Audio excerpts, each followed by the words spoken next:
That's my water. Let me just have my tea.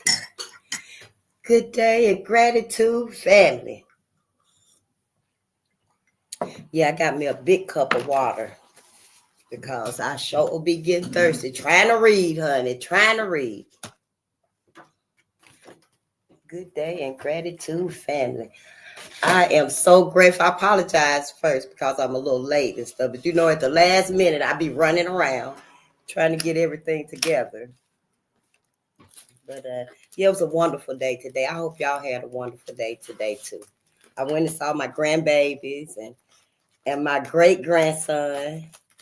So I'm feeling really good today. Yeah, loving my people today.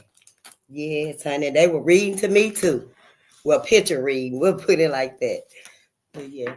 This is Face the Nation, and we're on Bolden Unchained. And Bolden Unchained, we are here to assist Black America and Black media in the uncovering and the condemning of the many agendas, events, projects, operations, codes, compromises, laws, acts, bills, plans, experiments. It's so many.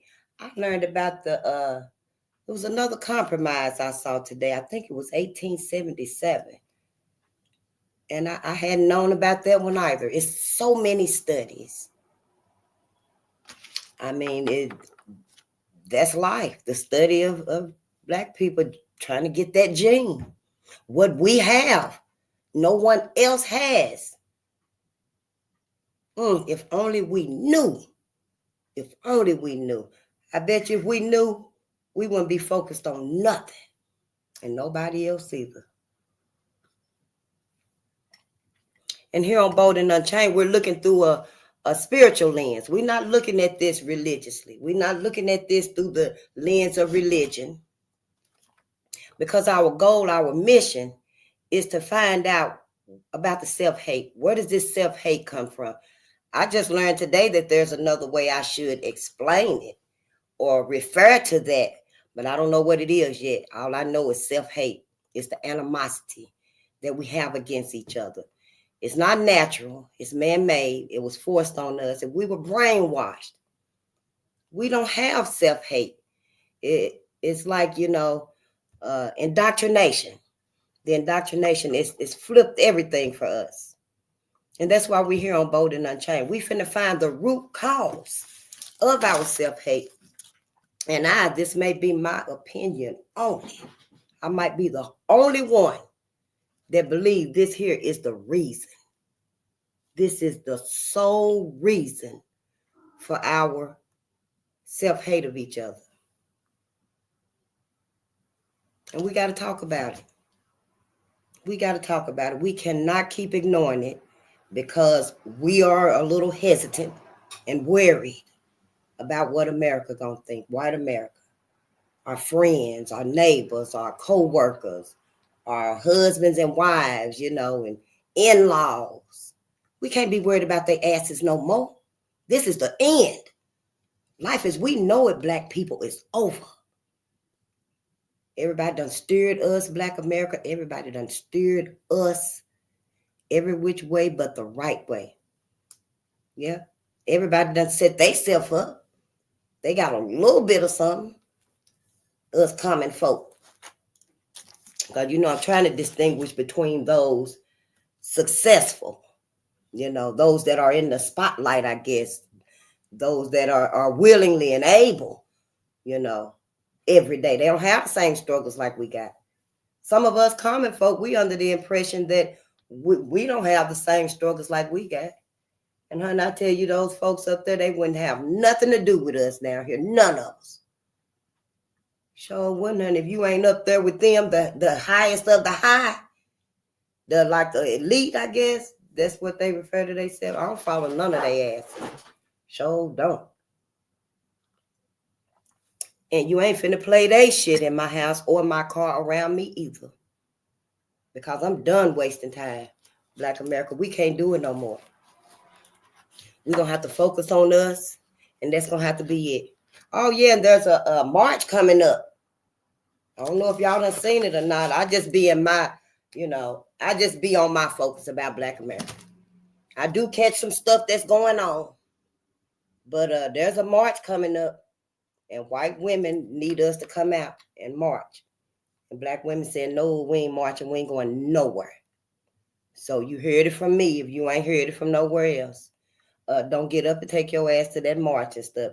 Do something with your family. Lay in bed and watch TV all day. Look at documentaries, the History Channel. Yeah, find some Black media that we always talking about and stuff. But we done running out to help everybody else and stuff. Black America, we done with that. Us as Black women, we together on this. We standing together. And then, you know what? I was listening to some of the videos and they talking about, oh, take a break. You deserve it. Rest. Go out to eat. Get your nails done. You deserve a break. Break. This is more than a break. We're done. We won't be back. No, we won't be back. And just like I was telling y'all, white America could have been no. The common folks that we around, we live with them every day. Hell, they the main ones done fooled us into thinking that we were included in this whole illusion. Hell, everybody fooled anyway. I mean, I was doing some research, y'all. Let me get this shit out the way right here, because you know how they got it. Where is it at? But I was doing some research and all the many tricks and shit. When y'all think y'all see Jesus or somebody in the sky, ask his ass some questions. I bet it's going to disappear. Because they got all this, what is Project Blue Beam or something like that, y'all? So many projects, operations, plans. Don't be fooled by it. I already done told you about, the huge dolphins coming, like the waves rolling right up to the street. Yeah. Hell, you if you're not from there and you just visiting, you soon to run off the road. That's how lifelike it seems. But it's on the side of the building. And it's, they got all kind of technological stuff. I'm a fan of the pen and paper. I write on everything. Just like Mary McLeod Bethune. They writing on leaves with this little bitty pencil. So, it's taking me some time to get acclimated to the whole technical thing. I don't sit right with me. Now, all this technology and stuff, I think we done took it a little bit too far. Way, way too far. Because we ain't even caught up with the pen and paper yet. My people, we ain't even caught up with the book yet. Oh, my ancestors, these people got a whole new futuristic rollout. But our friends, our neighbors, our co-workers, our lovers, our spouses, our in-laws, I guess they willing to perish with us, huh? Now what they going to do is they going to save themselves. Like always.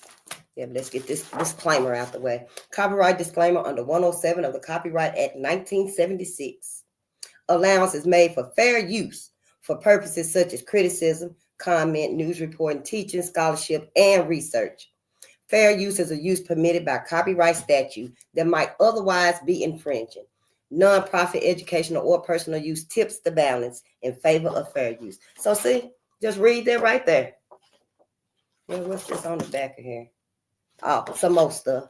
Yeah, that's probably that right there. I probably shortened it, because when I write, I take notes and stuff. But it's all good, y'all. It make you feel so good. Just to know we studying about us, we learning about us. The good, the bad, the ugly, the savage, and the ravishness. Because, honey, they ain't been pretty.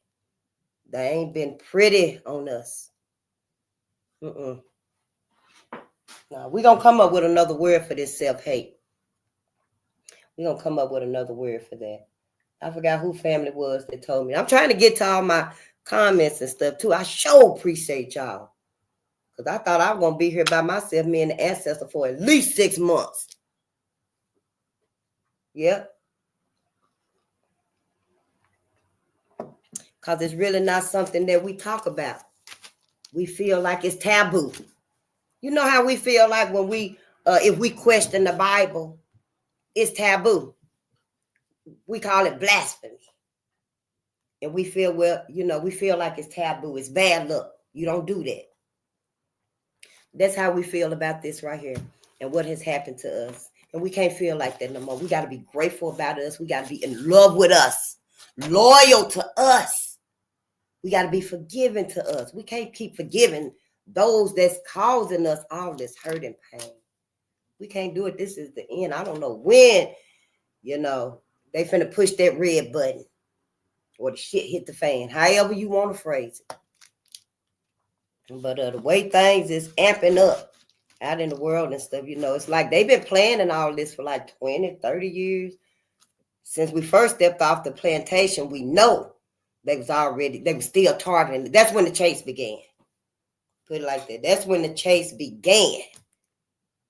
When all of us left them plantations. And it ain't never stopped. They still chasing our asses, still on Black America.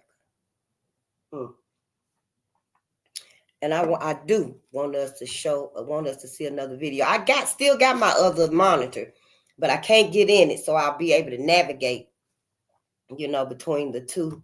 But so I'll be, struggling a little bit with this right here. But hold on, let me get this video I want us to watch. And this right here is our brother, Augustus Corbett, with the Defiant Lawyers Network, and he on YouTube. And he's teaching us, y'all. He teaching us. He's one that's telling us too. It's so many of them. Trump and them, don't none of their ass care about us. Everybody that voted for Trump might as well say, yep, we going back. You ready? Got your seatbelt on, boy? They might as well said it like that. So let's check out our brother and stuff, because we got to listen. We got to listen. Oh, yeah, Robert, I'm going to question the Bible because I ain't never read it. I couldn't get through Genesis, somebody beget somebody, and I was annotating. I forgot how old I was, but I remember writing it down, and then I was like, wow, maybe I was doing it wrong. I think I tried to read it from the back to the front, and then I just went random. I know I read the Book of Ruth, but I'm going to get us another Bible, and we're going to read it. Because I found some notes that I had doodled and stuff that I want us to look at, like, Leviticus 25, 44 to 46, Ephesians 6:5. And I know the first slave ship, the good ship Jesus, we're going to just do some research. I don't think that was in the Bible, but I got Jeremiah 25:11, and Exodus 21, 20 through 21. Yeah, we're going to look at it. Oh, and Colossians. How you say that? Colossians 3:22. And it was on billboards in March of 2012, y'all, in Harrisburg, Pennsylvania. This is what I had wrote down. I just wrote it on this piece of paper right here because I knew. Well, I can't use that right there for nothing. But I knew I wanted to have it because I've been telling y'all I was going to get a Bible. And y'all, what they had on the thing in front of the church, it said, slaves, obey your master. And that's what I always bring. I don't know about that. Slaves, obey your master. Don't question your master about what he got and what you got. Don't you question your master about why he the master and you the slave. You be okay with your lot in life. So, yeah, we're going to get one because I'm confused. And so, yeah, we're going to teach each other. Yeah, that's what we're going to do. So, yeah, I just went ahead and wrote this down because y'all know. And y'all know what I'm talking about. Somebody beget somebody, beget somebody. Then it's all them tribes. They didn't teach us these things, see. We didn't get all the education. And I don't know, I guess I didn't get the motivation because I couldn't read it. I couldn't understand it. And Jesus called somebody a prostitute. And that was it. For me, I was like, nope, it just didn't resonate. So now, I want us to read it. I want us to know, because there's a difference. And, between religion and spirituality. Spirituality, that resonate with me. Maybe it's because I didn't resonate with the religion. I don't know. But see, with the Bible, you don't have to do this. Do you? I ain't never seen no pastor do this when he be reading the Bible. But with any other book, I guess you have to do this. Y'all, what y'all think? What's up? I mean, ain't nobody ever said you couldn't read the Bible. Everybody be reading it, the pastors on TV and in the church, you know. But I guess it's just this type of book if you're going to be reading it. And music and stuff, I don't know. Hell, I'm new here. But, you know, yeah, so I don't know, Robert, I don't know who said we can't question the Bible. But we going to read it. But Bible is really not our text for healing. Yeah, the Bible is not our text for healing. Not against this right here. Because the Bible ain't going to do nothing but sway us to forgive those who have caused us harm. Our mind is shot, y'all. Our mind is shot. You know, we probably, I don't know, a full moon away from just total mental snap. Our masses can't handle it no more. You know, we've been forcing our people to deal with this. We've been forcing our people to just tolerate it. And we can't do it no more. We ain't got no knowledge of ourselves. We don't know what to do. We don't know where we're going. We don't know where we've been. We don't remember anyone. We just at the mercy of everybody, but ain't nobody got no mercy for us. And hell, I'm like, hell, why didn't somebody tell us that it was this bad? Maybe they know up there. Maybe the people that's well off know. So they intend to sacrifice us. Because none of this is making sense to me. You know, then when I look out at the world and stuff, you know, it's like, damn, everybody getting some of this oppression. So everybody it ain't clicking with everybody that, you know, shit, we all in danger. But when you think about it like I be thinking, it's like, hell, it's a badge of honor for everybody. Yeah, we finally gonna exterminate their ass. Because that's what white America done programmed everybody to think. So I don't know. I just sat down. I just made it to the fight. But from what I'm looking at and stuff, it's like everybody is okay with life being motherfucking fucked up. I guess life gonna be exterminated. Like, who gonna make babies? How is life supposed to go on if we literally pumping the brakes? Well, we ain't, because hell, I want us to have black babies. I don't care what you do. We need to keep having black babies. You get that? This is a game to everybody else. But we are the parents of our people. We supposed to live. We supposed to survive. Then your Bible say the last should be first. But there you have it. So, you know, we got to have black babies again. Even that was turned against us. I know y'all didn't know. I know y'all didn't know because I didn't either. But that was just another way to lessen and to weaken black life. You know, these people trying to survive. They trying to survive, but they going about it wrong. If you want to survive, you should have come to us been sincere. And we could have been like, oh yeah, we can help y'all. We got the power, see y'all. We from the cosmos. The cosmos manifested us. Me and my grandbabies looked at it on the news. It was Neil Tyson deGrasse, something like that. He was a brother.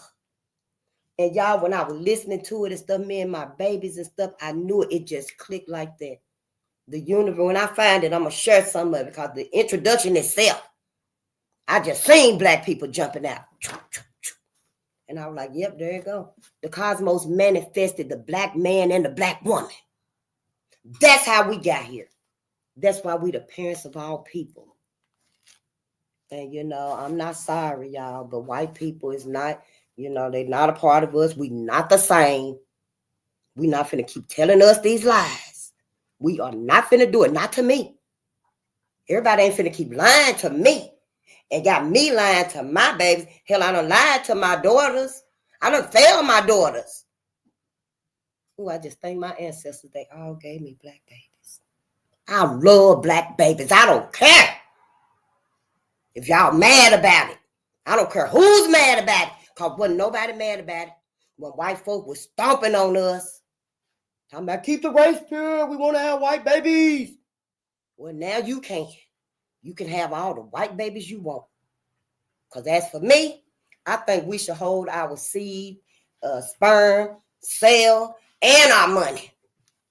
Spend it all with us. Spend it all with us. All our forgiveness, all our love, We need to give it to us. We've been giving away. We ain't got nothing else to give. Hell, they don't even want nothing else we got now. They done brought everybody else over here. We ain't got a thing these folks want. Nope, they done brought everybody else over here. And I don't know, I guess I came to the fight, telling y'all what it is and shit. Hell, I guess everybody's standing around. Maybe I'm just walking up into the fight right when I get the going and stuff. Maybe then we'll see what we're supposed to be doing. Because, we out there trying to tell us, y'all, we got to get away from these people. We got to get away from them. I'm going to tell you how much they done brainwashed us. Y'all remember we were reading and they were talking about Drapetonia. They done told black people that we were crazy as hell to want to escape slavery. You got to be crazy to want to escape slavery. Good as we is to y'all. Yep. Is that why we still around these folks? We can't leave white America. We can't see our life without white America. Because something ain't right with us. See, that's how I know we need healing. Dr. Joy DeGrasse said it. We need healing. She said we ain't never had healing. What she say? 250 years of slavery, 155 years of Jim Crow. Then you had all the other stuff. The Reconstruction. Y'all know. Because I'm just now learning about all of this. Shit, them folks down south didn't teach me nothing. Shit, I probably was the first one, the loudest one. With my little feather hat on. Celebrating Christopher Columbus. I probably went home with the paper turkey, the feather paper hat, the little color papers that you color the little turkey and stuff, and you put honey, baby child. I know, but we ain't gonna do no more than we got to. As a people, you hear me? And what we finna do is we finna study they motherfucking asses. And we finna just try to see what we learning. Just try to see what we learn. I know who was it? Malcolm talking about the 1,000 snakes, garden snakes. I had a whole vision about it, y'all. I had a whole vision about it. We all were walking. And there was snakes walking with us. I guess we was in a field. And y'all was saying, these is garden snakes right here. We all right. We all right. These garden snakes and stuff. Some of us laying down and done pulled out the blanket and stuff. And yeah, and I was like, no, I don't know. What is that all that's out here? Because I don't even know snakes. Yeah, honey, come find out shit. Snakes start coming out from everywhere. Around the woods and stuff, out of trees and stuff, coming up out of the ground and stuff. It was time to go. We can't stay around these motherfuckers like this. Y'all know it. You know it. Now, we can either face this head on because we see they building shit. Or hell, we can just lay down and face it like that. I don't know how y'all want to do this. But I know one thing, we on our own. We by ourselves. Every time we get out there and look for everybody else, help everybody else and stuff, once that's over with shit, they like, well, let me go back home and feed Michael and and the family. And then here we is, they're just by ourselves and stuff. Ain't got nothing, ain't did nothing. Ain't progress, maybe a little bit, but that's about it. We ain't really getting no benefits. We ain't really taking care of us because won't nobody let us. Shit. No, we ain't. We were talking about the other day, Super Game, how they had that metal mask on black people for 100 years. Every motherfucking teacher out there. Hell, they retired asses too.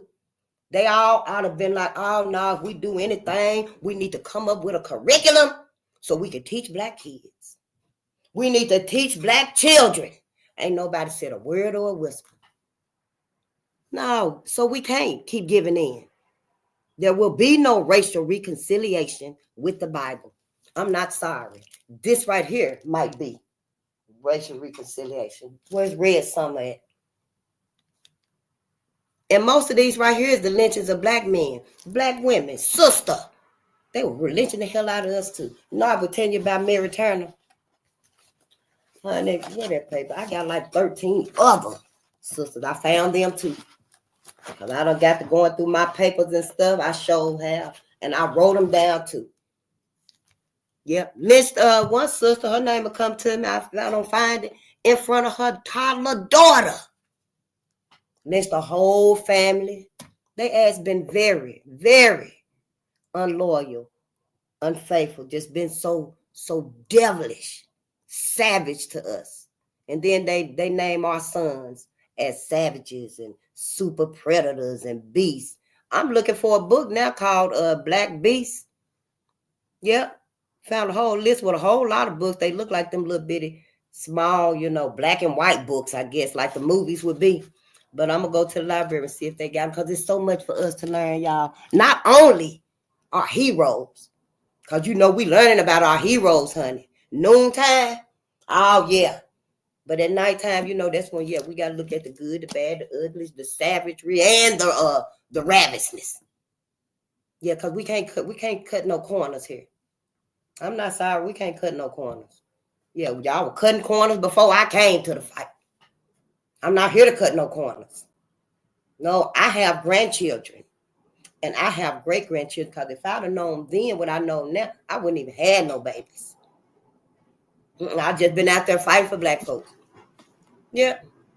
But it is what it is. We all got babies. We all got grandbabies. Some of us got great-grandbabies. And hell, it is what it is. We got to look out for them like our ancestors looked out for us. And I'm going to tell you another thing, too, because we are spiritual here. Hell, be religious and spiritual if you got to. Because spirituality going to win anyway. Spirituality going to win. We was here long before white folks even thought of religion. The parent of the planet, of the people, parent of all people. We shouldn't let these folks name nothing in this universe. Not this universe and not the other ones either. Because these people's not from there. They from the core of hell somewhere, y'all. I'm telling you. We know this. And we got to come together. We better start talking to each other and giving each other the benefit of the doubt. For their motherfucking ass holler, oh, propose slavery again. I knew they weren't incorrigible. I've been saying that they're incorrigible. They'll never straighten up. But hell, we traumatized. Is everybody forgetting that? Is everybody and their mama forgetting that white America done traumatized us so bad? We can't even tell them what the fuck about Shays Rebellion in Massachusetts. Been doing this for a long time. Tell us, let's discuss whiskey revolution, whiskey rebellion. Yeah. Let's discuss agrarian population. Let's discuss all this. What about Project Sea Spray? See, there's so much we got to talk about. But we so traumatized, we can't talk about nothing with white America. You better not mention nothing to white America. That's how they got us shook up. They got us scared. Too timid. Who was this saying, and I don't know, but we're going to have to read about it and stuff, but it gave me the impression that it was Booker T. Washington that changed black men's attitude. No, it changed black men's temperament. So I'm wondering, how did it change our temperament? Because the black man, hell, he just sitting back now. Oh, man, we done got too comfortable. So I want to know, how did he change our temperament?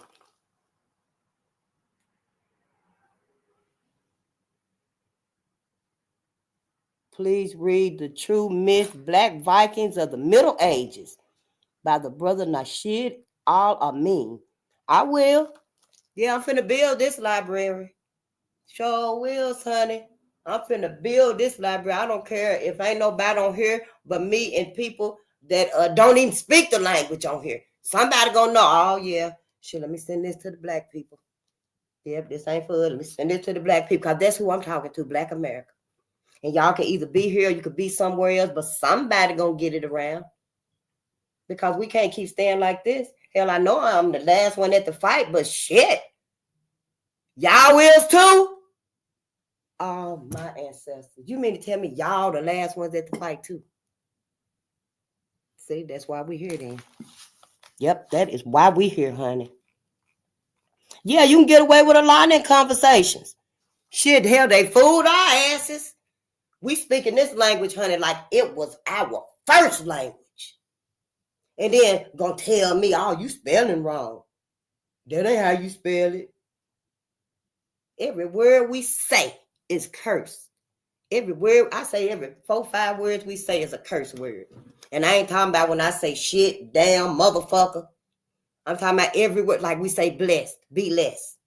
Oh, be less you. Don't say bless you to me. He'll say prosperity or don't say nothing. We got to change the way we speak to each other.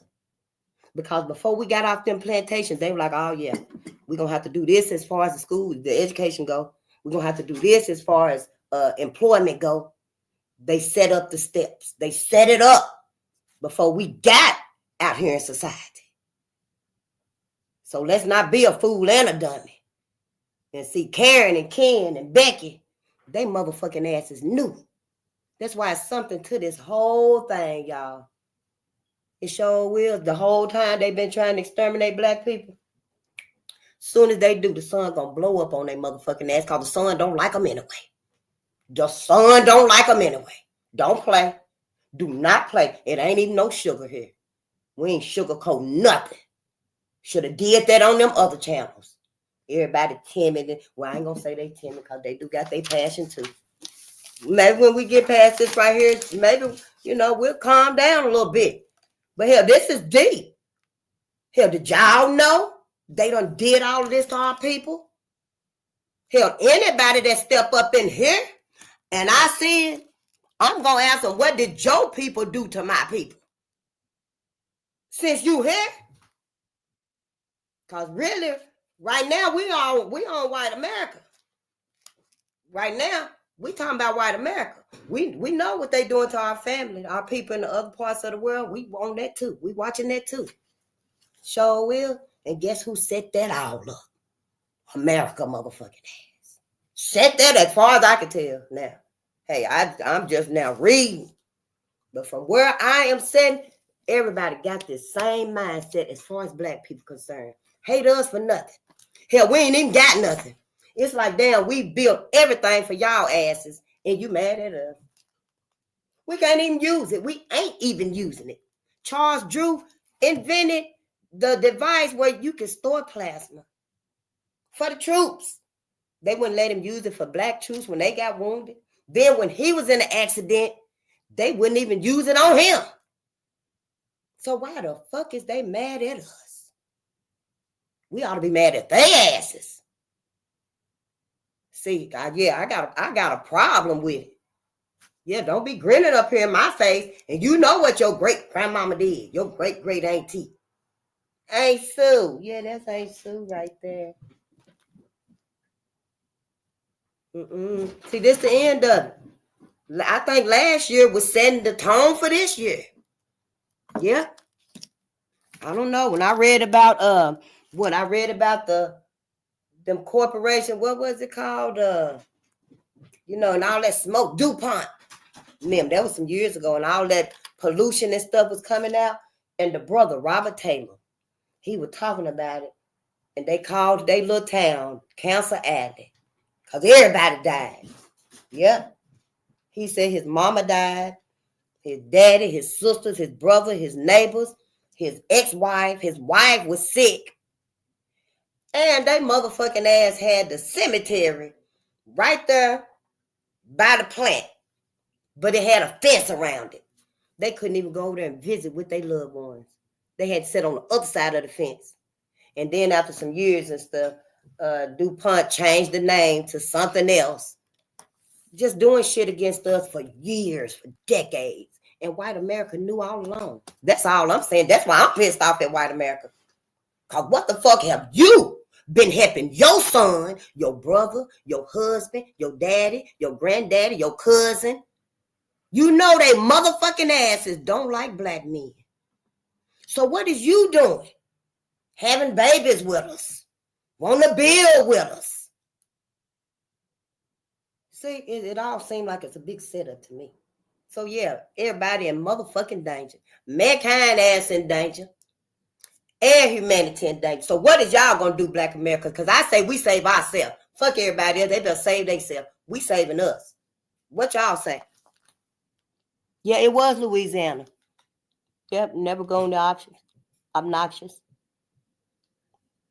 Yep, I did a report in high school. They do pump poison all the water in the area.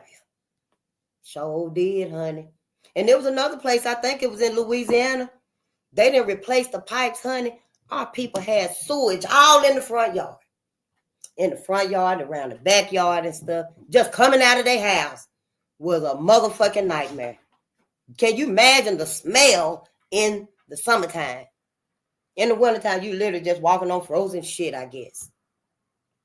Just do us any kind of way, tell us any old thing. And white America sat there and let it happen. White America ain't said nothing for all the love that she feel for black people. Honey, all the hurt you done did and done caused and done let your man, your husband, your daddy, your brother, the white man, you literally, the white woman literally ain't been remorseful to us. No, make me wonder, damn, how long y'all gonna play us for a fool? Shit. And I went the long way around to get to the fight. I did, y'all. I went the long way around to get to the fight. Shit, you know, hell, I've been pretty much fair with everybody my whole life. Shit, I thought, hell, I was fucking up. Shit, hell, you shouldn't have stopped and took that drink. Shit, you know you can't handle it. You know. But hell, now that I done learned, I'm like, damn, shit, you a miracle. If you didn't fall in one of them sabotages, you is a miracle. Because there's so many out there. Ooh, wee. But it's all about Black America. That's why we got to study. Now it's time for us to study. We need to learn about us so we can learn our power, honey. Because I'm telling y'all, take this for instance. If they ask blot out the sun, who would they want to block out the sun? Is it Bill Gates? One of their asses want to block out the sun. So they got these huge artificial suns called, for abbreviation, is EAST.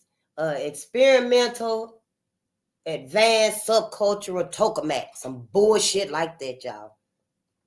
So what happened was they let it up. It said it was a rocket.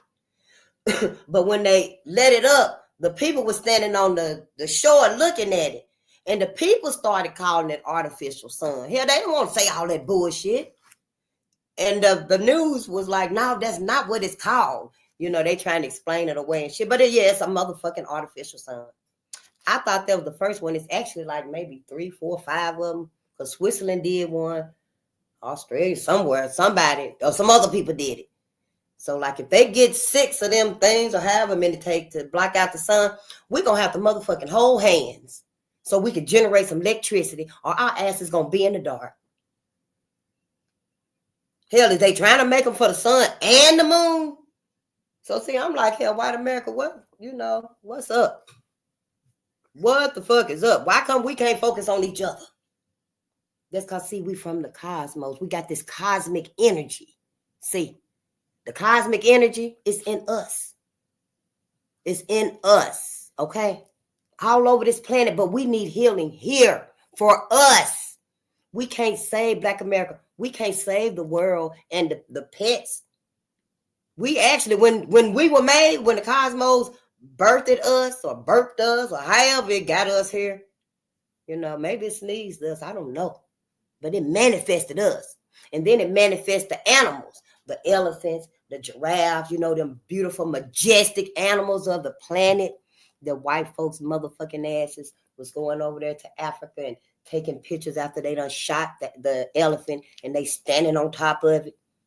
Because they motherfucking asses is anti-life. Well, see, we got to save them too. Black America. Yeah, it's us. Mm-hmm. Yeah. All the talent, the creativity, the power that's in Africa and us. See, it's us because we the ones that suffered all this and still suffering it. Yeah. Mm-hmm. I knew when I was a little girl, I used to reading Roots and stuff, be crying and stuff. When they gonna come over here and get us? They gonna come and get us and take us back to Africa. We was already here. I guess they didn't want to say no face. We was already here because then they were gonna open a can of worms about the doll rolls. Well, why we being called African? Why they calling us colored people? Big Mama, if you really was Cherokee, so they didn't really say nothing. But see, I just realized, I just learned that they couldn't even say nothing. Yep. They couldn't say that, Big Mama was, a native. Nope, they couldn't say that. So yeah, they couldn't say it to me anyway, because nobody ever told me. I feel like asking them, don't you? I feel like FaceTime and all that motherfucking ass. Why y'all asked and tell me when I was little? But yeah, it is what it is. We got to do it now. We got to wake up now. Yeah, them motherfuckers sold our legacy. Because see, all of us didn't come from Africa. Some might have came. But most of us was already here. They owe us 2 checks. They owe me 2 checks. And if you don't want yours here, don't turn it down. Here, give it to somebody else because we need it, y'all. Yeah, we going to that new world order with nothing. Hell, we going to be really fucked up. At least if we had our reparations, those of us that are ready, we can at least buy our power stations. So we'll be able to have our lamps and, plug up the damn little skillet heater, which we're going to have a little makeshift, fire starters anyway. Here, get you some cans. Keep a few cans after your canned goods and stuff. Buy some charcoal. Keep it under the counter. That way when shit go down so you can make a little fire. Heat up some baked beans or something. I don't know. Pick some vegetables off the inside garden because we're going to need one. A lot of us already done started it. Yep, I listened to Lead 76, Farmer Lead and his wife, Lady Lead. And I had started one at my other place. But we're going to have to do it anyway. We're going to have to do it because ain't nobody else making sure we got nothing. I'm like, damn, I'm beginning to see black people in them Tesla cars. Can't get out. We can't get in. So I'm just like, here, don't get your ass in no damn Tesla car. That's it and that's all. Walk where your ass need to go. Because they talking about by 2050, I guess, 2030, that they want everybody to have one of them electrical vehicles. So, yeah, don't do it. Oh, shit, I don't trust white people. I do not trust white people. Wolf slumbers. No, white people haven't given me a reason to trust them. I don't know about my people, but I'm letting my people know this right here needs to be, resolved. We need healing, and it's going to come from here. We have never experienced a hate, a consequence, or action or something that left us like this have. As far as I know, I can't think of nothing that's done hurt nobody in America. Now I know what King Leopold done. I don't know if y'all know, to our people in the Congo. That man, King Leopold, I think he was the second or something, more than one. And the motherfucker cut off our people wrists. Cut their wrist off because they wasn't working, slaving like they ass wanted them to do. So now I don't trust them. I don't trust nobody but my people. And some of them I don't trust. Yeah, they get the time. I don't want to talk about that. I don't want to talk about Malcolm X. Don't be mentioning Malcolm to me. The Black Panthers. We ain't talking about that and stuff. No, we don't resonate. We do not resonate. I don't trust your ass either. So don't, honey. That's what we got to do. Anybody that tell us we can't, this right here gonna be the line. This the thin line for Black America. Anybody to the good, the bad, and the ugly, the savage and the ravenousness. Any part of it, if you get to talking about our heroes, and you so happy, and Joyce and the kids is talking about it, and you telling everybody you happy, we got pride.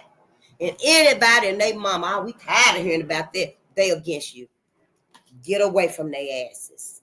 Get away from, that's got to be our divine line. That's got to be the sound, the wake up. What else we gonna wake up to? This got to be our wake up. Yeah, as long as we stay asleep to this, white America gonna keep on lying to us, talking about black people running into bullets. Yeah, some years ago, I used to, be out against police brutality and stuff. I think it was in New York. What's his name? Giuliano or somebody like that. Yeah, talking about black people running in. Oh, the police not shooting people. Black people just running into bullets. Just tell us anything. Just sometimes they don't even tell us nothing. Oh, we still investigating. Yeah, it's still ongoing. We can't reveal nothing at this time. For the longest. All this time, everything they have done has been suspect to me now. But yeah, see, I didn't know. Yeah, I ain't known nothing my whole life. Hell, I thought we was all right by then, shit. Hell, I thought we was, by the time I was here, I thought everything was all right. I thought everything was equal. I thought I was fucking up and everybody else was fucking up. Hell, just motherfucking just graduate. Shit, stop sneaking into the club with the grown peoples. You know, stop drinking a little bit of beer left in the can. You know, just stop doing the bullshit. Read your book. Read. See, when we teach us and stuff, it keeps our focus. It keeps our focus. But only us can keep our focus. We the only ones can keep our focus. Now, I'm not saying that we're not successful and intelligent, because we got a whole lot of scholars out there that have used this education system. You know, they have used it. But all of us ain't able to do that. Because the hurt runs deep. We don't even know, hell, why we restless. Hell, we don't want to sit up in this motherfucking classroom. 8 hours a day, hell, I already been here 8 minutes. It's time to go. That's because we ain't getting what we need. We ain't never got what we need. And then white America motherfucking asses, when they finally said, okay, let them come on up in the schoolroom. And then we went up in the schoolroom, they motherfucking asses knew from the jump. Oh, this little girl right here, this little girl don't remember everything. This little girl is asking questions from the next chapter. Oh, let me write her name down first. Let me write her name down and stuff, get on the phone and stuff. Yeah, I got a big brain here. Yeah, I got a big brain. Her name is Face the Nation, and she is questioning everything. She's like 2 chapters ahead. Okay, you're going to send her to Miss Kathy. Okay, I'll get her ready. There you go. Miss Kathy finna follow my ass from the 1st grade, 3rd grade, 5th grade. Everybody else, y'all had Miss Kathy, all them. I'm like, I can't get rid of her ass. Because, see, I know it ain't nothing ever resonated with me. It just ain't resonated because we need us. If it was that easy, y'all, and it is, I promise you, y'all, it's that motherfucking easy. Yep, it is, just like that. We already done solved it. Ain't that some shit? We done already solved the motherfucking situation with us. We got to stop focusing on everybody else. Teach our babies about us. Teach our babies about us. Yes. Teach them everything, honey. Teach them everything. By Sarah Rector. The little black girl, honey, they did them so wrong and stuff. Then they gave them some land. Honey, they gave them some land and stuff, but the land they gave them stuff, the land was rich, but it was hers. But since she was a minor and stuff, you know, at first they were like, oh, shit, we got to get this land back. Stuff. But it was too late. They had already gave it to her. So they put the land in a trust and stuff, and her family was able to use the land. And yeah, she was the richest black girl in the whole motherfucking country. Sarah Rector. Yeah, see, we got to teach us. There's always a silver lining for us. And there'll always be a silver lining for us, but we got to look for it. We ain't going to never find it, hell, if we keep looking at white America and scared of their asses and shit. I better not say nothing. Who don't want to talk about it and stuff? Oh, yeah, okay. Yeah, we got to get rid of that motherfucking mindset.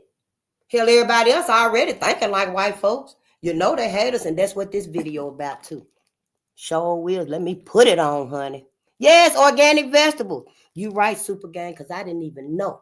Let me say this before I get to this video, y'all. Them PLU numbers, you know, they got to scan your food, your fruits and vegetables.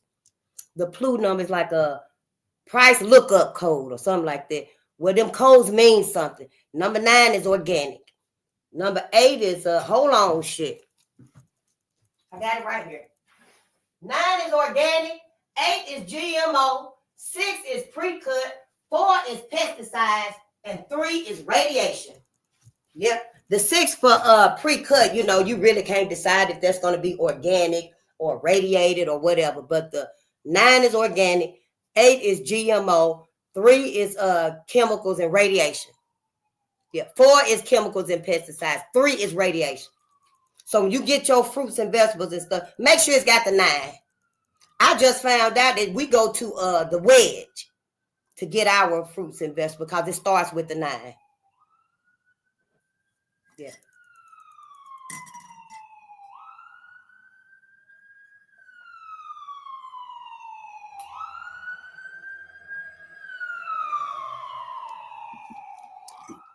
Yep, it starts with the 9. Just check them and stuff, because I don't know if it's different in different places. But honey, I be checking that shit now and looking for sodium phosphate and all that bullshit. We'll get into that when we start talking about the food and stuff. McDonald's ass too. Y'all know they French fries got 19 motherfucking ingredients in. What the hell is you putting in your French fries? Yeah, we gotta grow our own food. Yeah. So let's watch this video right here, because he's really teaching us. Yeah, I don't know, Cold Dog, the farmer's market. I always miss them. It's just easier to go to the wedge and stuff, you know, and get them. Aldi's sell that bullshit. Yeah, so I don't buy nothing at Aldi's and stuff, you know, and yeah, just trying to eat better and shit, you know. We got to eat as less as you can. Get used to eating less, because when it is a shortage on food and stuff, you know, yeah, hunger gonna make you do some things. So we just gotta get used to fasting. Yeah, that's easy, and that's better, you know. We can accept it like that. Just look at it like, yeah, we fasting. Yep, ain't no harm in it. Why my screen look like this all the time?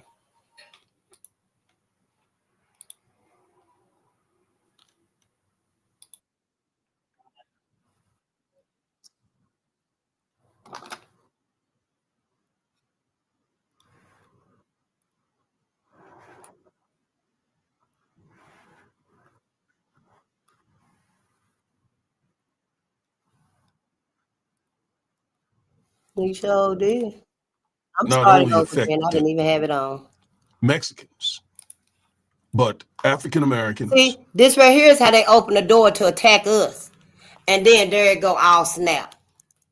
Like something wrong with the video or something. These motherfuckers right here just something. Yeah, Trump started out talking about the Mexicans. But then he switched it to, you know, Black Americans and stuff. And now everybody's so pissed off at Black people, you know. That's what they wanted. They want to be able to say, yeah, we can't stand y'all ass. That's how we really feel. And Trump was the one, you know, that made that happen. Yeah, all playing.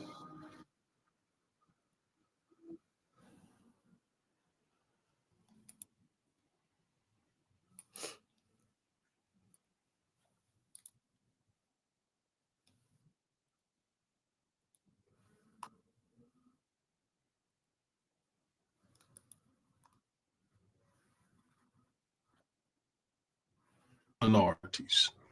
Okay, let me do it. By that I mean, if he felt that Yeah, way man, I'm a about fan of the pen Mexicans, and paper. I Oh, knew well. how he felt about African Americans. Look, it still didn't do it. And since he has been on the scene, anti-Blackness, hatred toward Black people, especially in other minorities, Well, yeah. has only grown. You see, America has a really horrible racial history. Towards us. And that racial hatred, it never left. Laws were changed, but the hearts of people never changed. Told y'all. And that racial hatred is always just beneath the surface. Yep. So will. And the last thing that we need in a country like this is to stir up that pot, to release that racism. Because once that genie is out the bottle, it is very, very hard to put it back in. I don't blame Trump for it, because it was here before he got here, but he certainly put his finger in it and he stirred it up. So I'm here to tell you, whether you want to hear it or not, America deeply despises African Americans, period. You don't want to hear it, you don't want to look at it. And that's everybody, Blacks, whites, Asians, Arabs, Hispanics. No one wants to really look it in the face. But it is inescapable, and we cannot deny it, because it's there. So in this video, I'm going to share from my heart what many of us don't want to acknowledge, and that is this country's hatred toward African American people is on full display, and it's increasing. Stay with me. Yeah.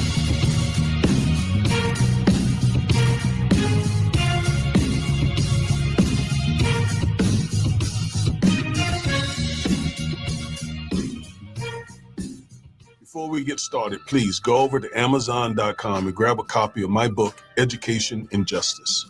If you have an African-American son in public school, you need this book. Yeah, I'm going to get this book because for I my teach you the daughter. many ways that public They don't have schools to share mistreat it, but- African-American boys and what you can do to help your son.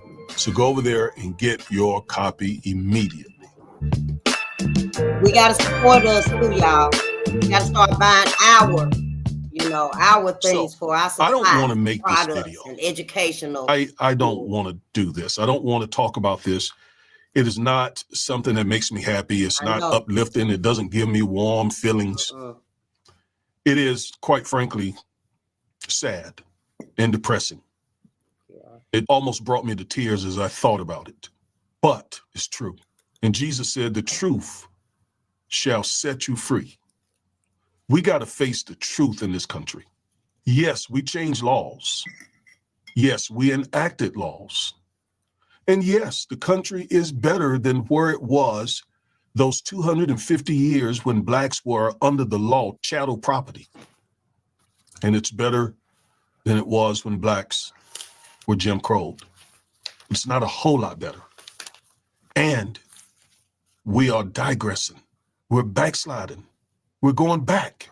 I'm not race baiting. This serves me in no way. But I will speak the truth. And the truth is, this is a very, very racist country. And the whites watching this video, you don't want to admit it. But yet, you know, in your heart, it's true. You know that this country is anti-black. You know for yourself, if you're being honest, that America despises African Americans. Now, the word despise means to hold something in contempt, to think very little of something, to place no value on that person or group of people. I didn't use the word hate, although the words hate and despise are very close. But I decided not to use the word just hate, but definitely despise, hold contempt for. We can feel it. We can feel it when we go into stores. We can feel it when we're in certain neighborhoods. We can feel it on our jobs. We can feel it around certain people. And some of these people who hold this contempt for us, sometimes they can be nice outwardly, but we know a lot of you profess to be Christians. But your contempt for another human being is proof that you absolutely are not following Christ. How can you harbor hatred and look down on somebody as if they're not human and be a Christ follower? That's not possible. We feel the hatred coming from you, the anti-blackness. You may not want to accept it.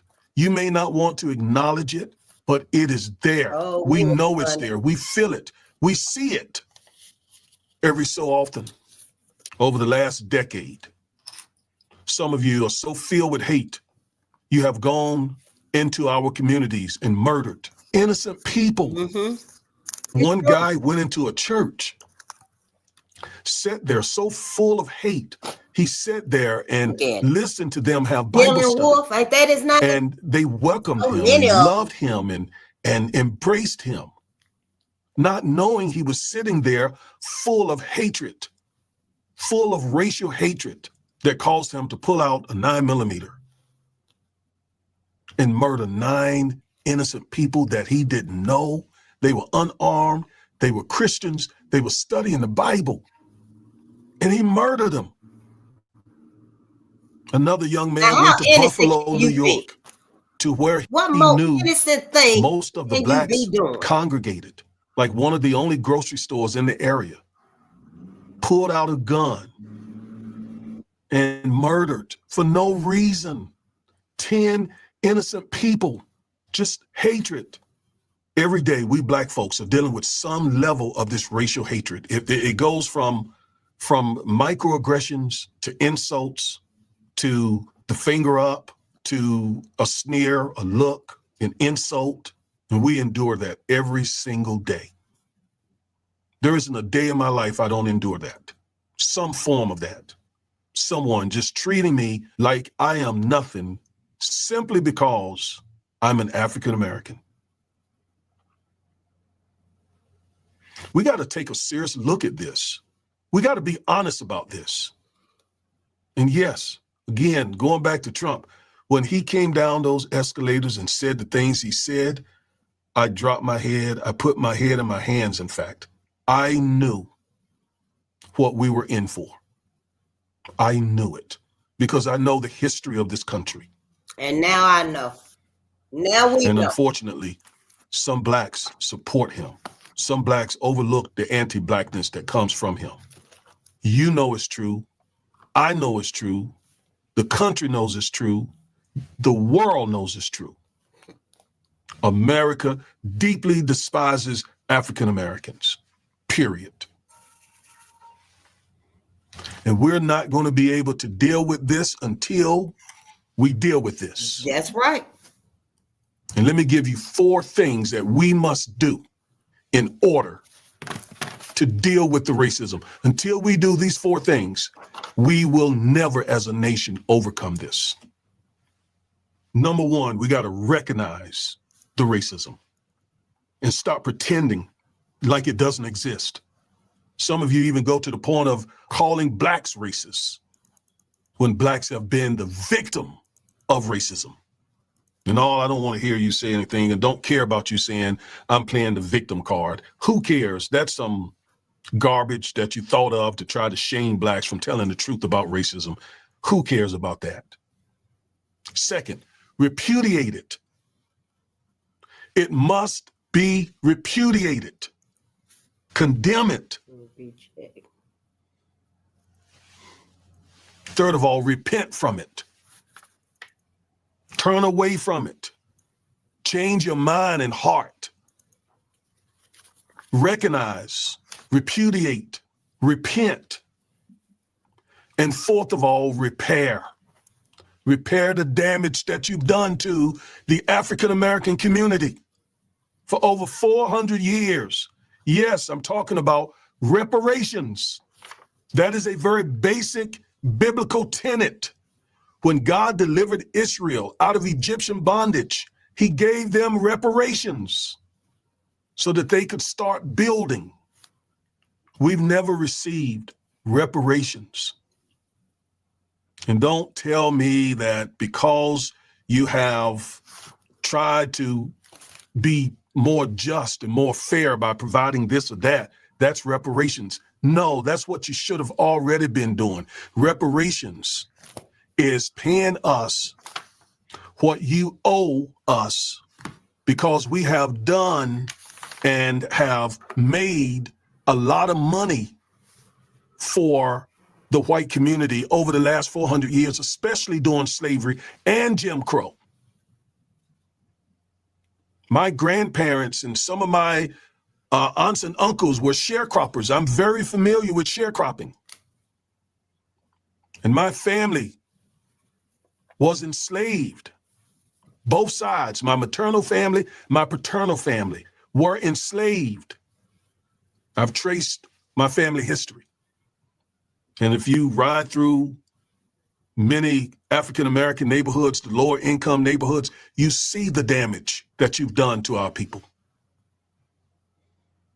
You've given reparations to Native Americans.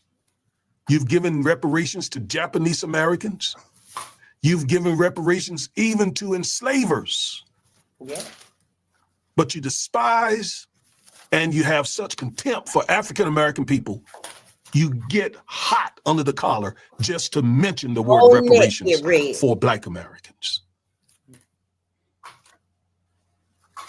What I can tell you is this as I close. God is a just God. And God is not pleased with the way that you have treated African-American people solely because of the love of money that you justify with race.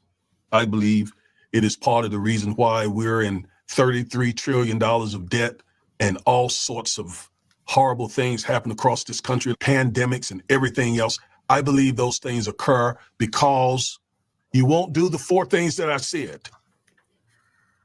You won't recognize your sin. You won't repudiate your sin. You will not repent of your sin, and you will not repair what your sin has done. And so now you're reaping the whirlwind. Yeah. And instead of doing those 4 things, you're doubling down. But again, God is not pleased with the United States of America, especially with the direction that it's going right now.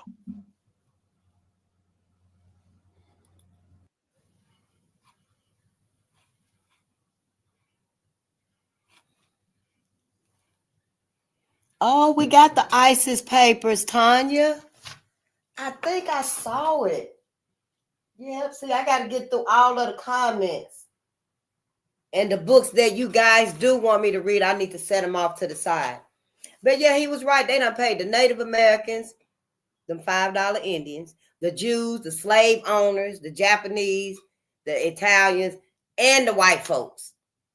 Done paid everybody but us. But he is so right.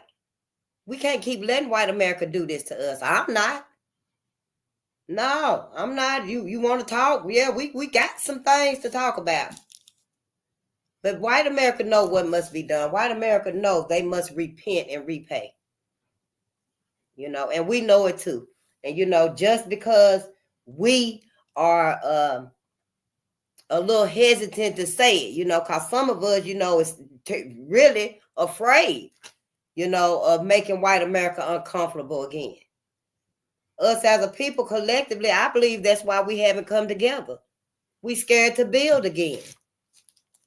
We know once we build like we do, we know once we build, ain't no stopping us. And we know motherfucking white America gonna come out the bag on our asses. Go on and tell it. Ain't no need in acting like, it ain't gonna happen. Like that ain't what it is. Everybody that's saying why we ain't building together and stuff. We ain't building together because we fucked up on the music. We ain't building together because we didn't finish school. We got away from God. No, we ain't building and we ain't coming together because our motherfucking ass is scared what white America gonna do. That's why black America is not building. That's why black America is not coming together again. See, I didn't get up here and sit down right here all this time for everybody to say, oh, we didn't come together for the hell. That's why we doing everything that we doing. See? Because we can't get into us. We can't get into us. Now, everybody and their mama know it. Shit, we can give our attention to anything we want to, but you better not, whatever you do, give your attention to your people. And that's why we so fucked up out here, because we want to learn about us. We need to. Our very life depends on it. I'm going to tell you that right now. Our very life, our very future depends on it. I don't know how y'all think we're going to make it, because I thought we was all right. Shit, I admit, I thought we was all right. Hell, shit, I didn't know. Hell, if I'd have known, I'd have been said something.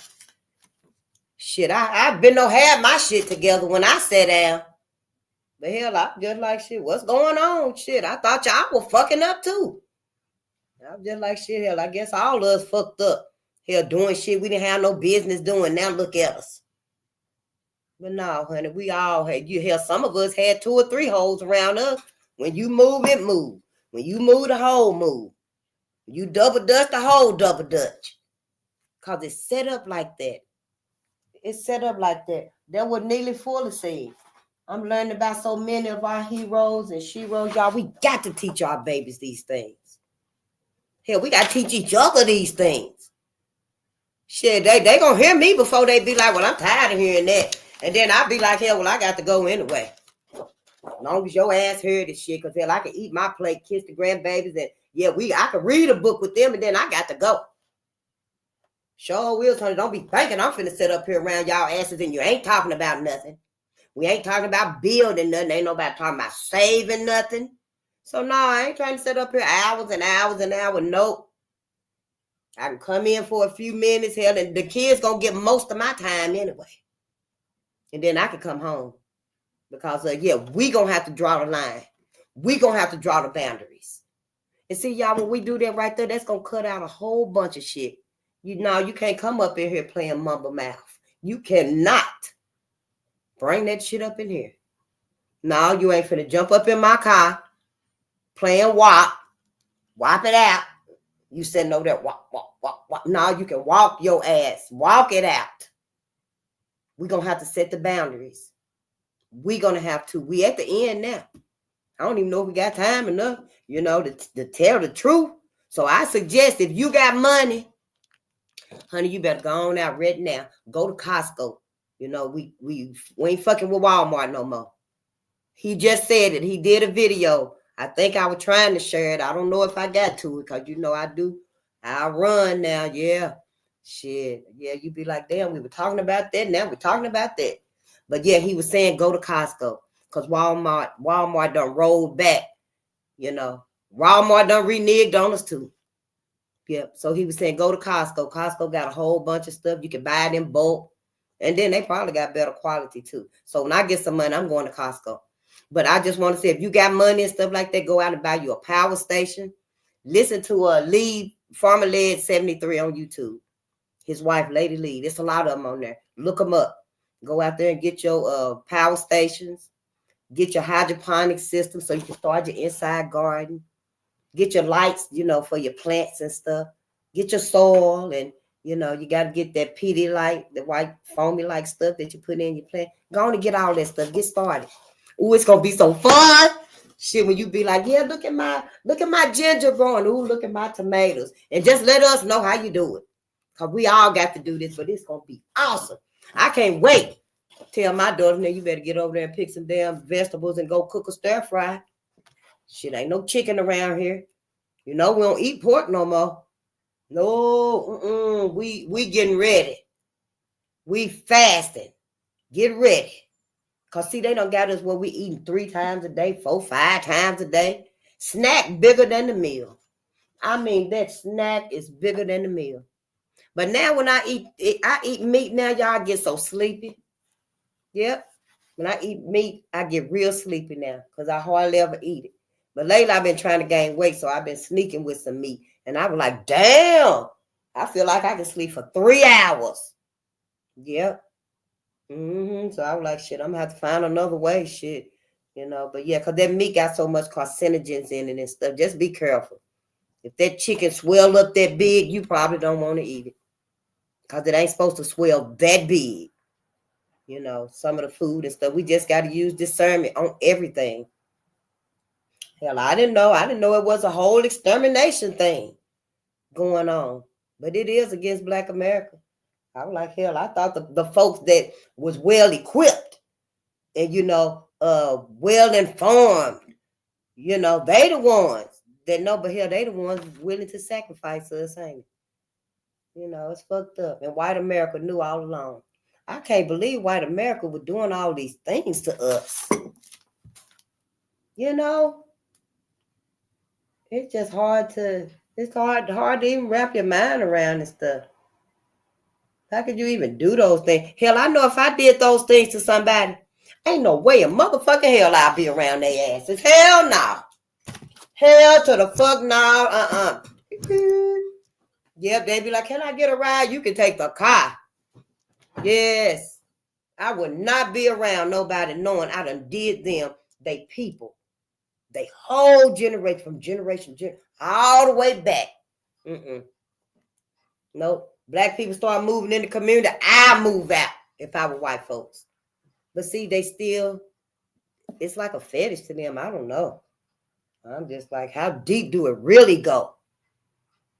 And it really don't even matter because, hell, we ain't going. No, we need to get the fuck away from them. That's it and that's all. We supposed to be self-sufficient anyway. Yep. We're supposed to be self-sufficient anyway. Because we supposed to have, what's that, personal freedom? I guess that's what took me so long Because I wasn't there yet where I could speak about this. You know, I wasn't even sure where I was going to start when I got where I was going. Because I didn't know what, I was supposed to be doing. I didn't know what I was supposed to be doing. I sure didn't know it was going to be, this.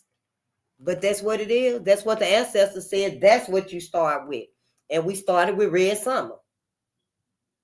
We didn't start with destruction of a black civilization. Hell, I'm already late. I'm already late at the fight. Everybody else, I've been out here. Yep. And so, put y'all stuff in the chat too so we can all hook up. I guess that's how we supposed to do it. That's how I'm thinking about doing it, because if not, I'm going to keep moving. And hell, I don't expect nobody to follow me, go with me nowhere. But I'll try to keep up with y'all because, see, I want to wear your clothes, your designs. I want to be on your channel. Shit, I don't want nobody else teaching me about no math for what? So they can teach my ass that I'm going north. And they lead my black ass right back down south. Where when the shit hit the fan, I'm going to be stuck down south in the middle of Georgia, deep down in the south somewhere. No, I want to be on my people channel. I want my people to teach me.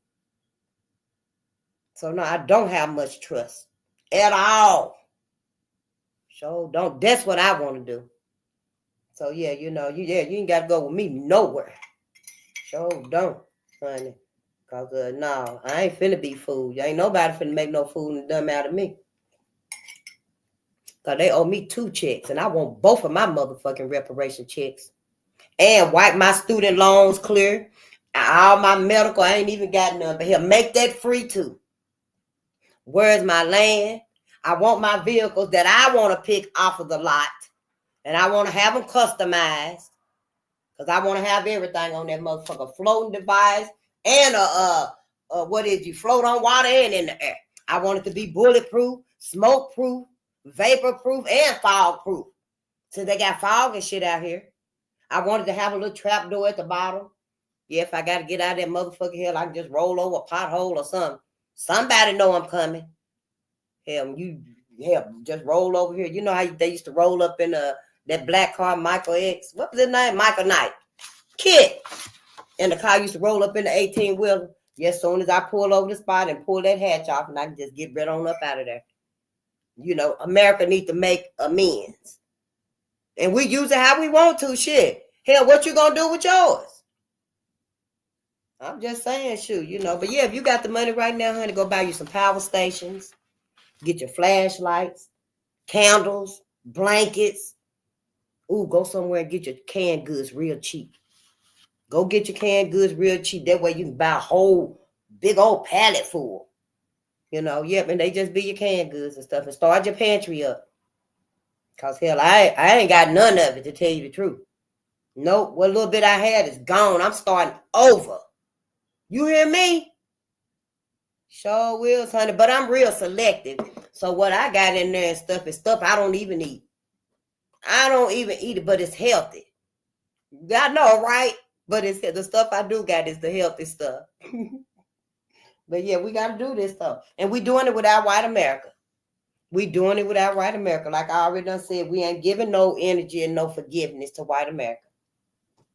If you must do it, then fine. Do it and keep it to yourself. Because we ain't looking for no troubles with us over here. We is not our enemy. Not in here. Now, if you come in here with that bullshit and stuff and you don't want to, read what we reading and talk about how we talking. Because we talking about, uniting with us. We ain't talking about uniting with everybody else and stuff. We ain't talking about making sure everybody else is okay. Well, such and such ain't never heard of us. Well, hell, such and such ain't never stood up for us either. Not like they should have. Hell, anybody can give you a piece of bread, hell, and then turn around and they ass done sprinkle some cyanide on it. Shit, that's how they do us. We can't trust nobody. We don't have no friends.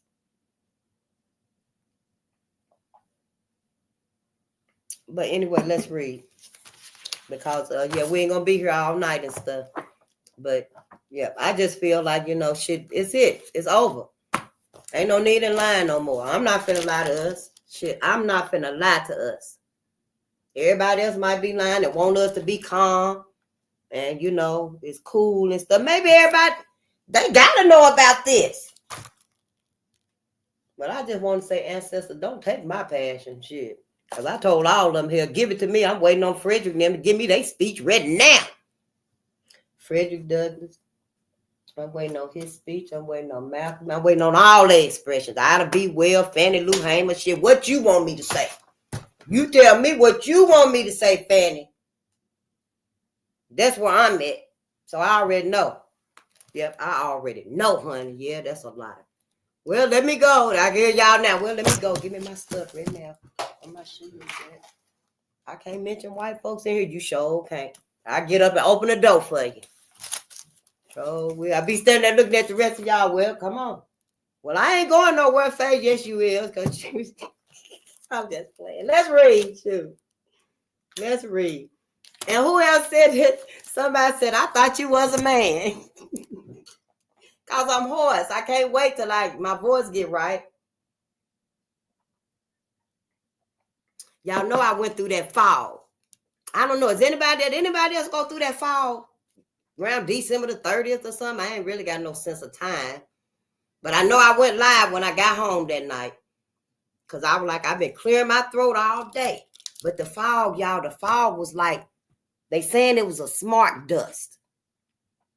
It was all on TikTok and stuff. I seen it on YouTube because people shared it to YouTube, but it came from TikTok. And people saying that they got sore throat, vomiting, headaches, nauseousness. I just got a hoarse throat. But the other night when I was driving home, y'all, I smelled a chemical in my car because some people saying where they was at, the fog had a chemical smell to it. Yep, they said they had a chemical smell to it. And so when I was driving in my car, I'm like, damn, what is that? You know, and it was nighttime and stuff. It wasn't no, work being done because when they tarring the roads and stuff, you can smell stuff. And I was like, well, damn, because, I did go through the fog until I made it to work. I was on the freeway. and I was thinking, all that shit coming out the vents, huh? See, these motherfuckers is sneaky to exterminate black people. That's what it's all about. Let's not be a fool and a dummy. That's what it's all about.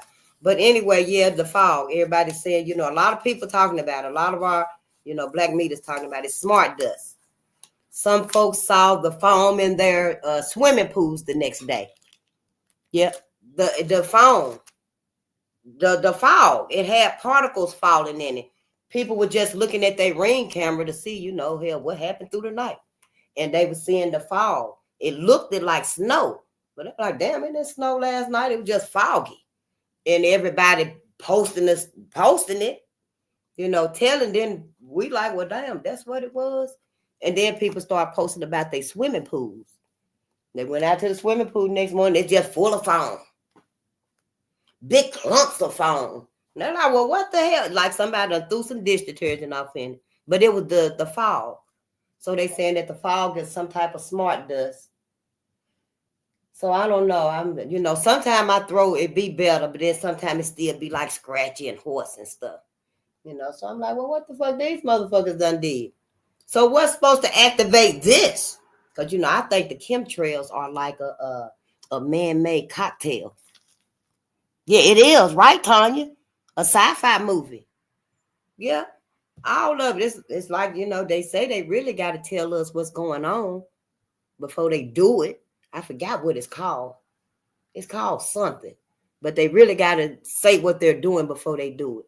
It's kind of like to give you a reason or a chance to say, oh, no, you ain't finna do that bullshit.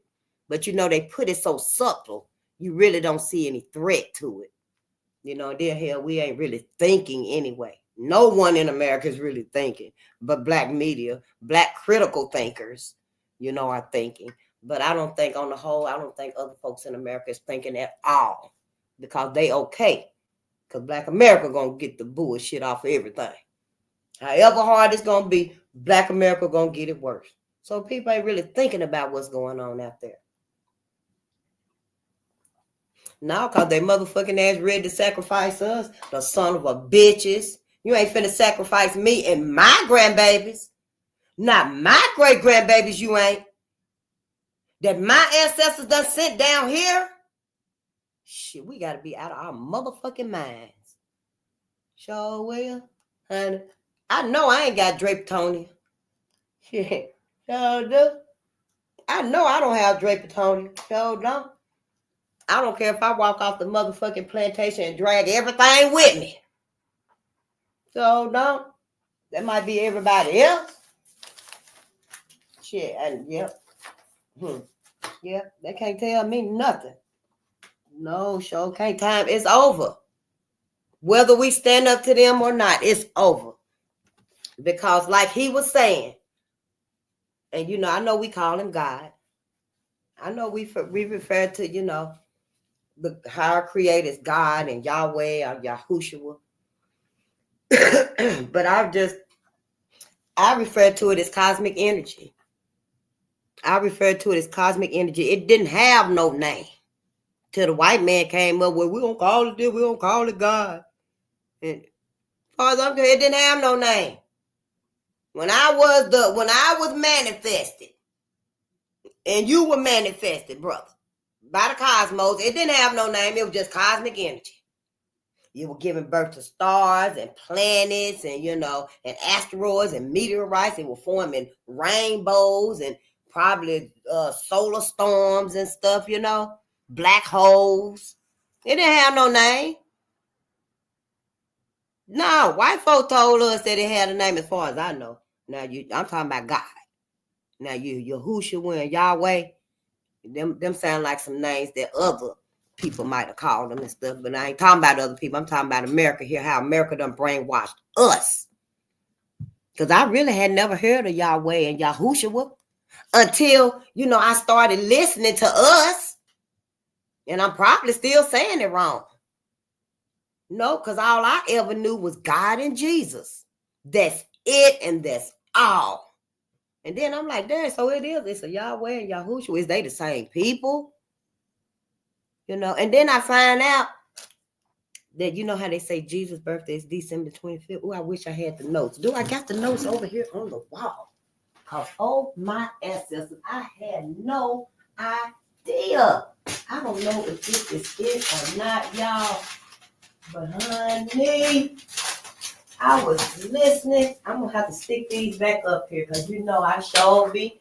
And I be just sticking shit on the wall. I sure do.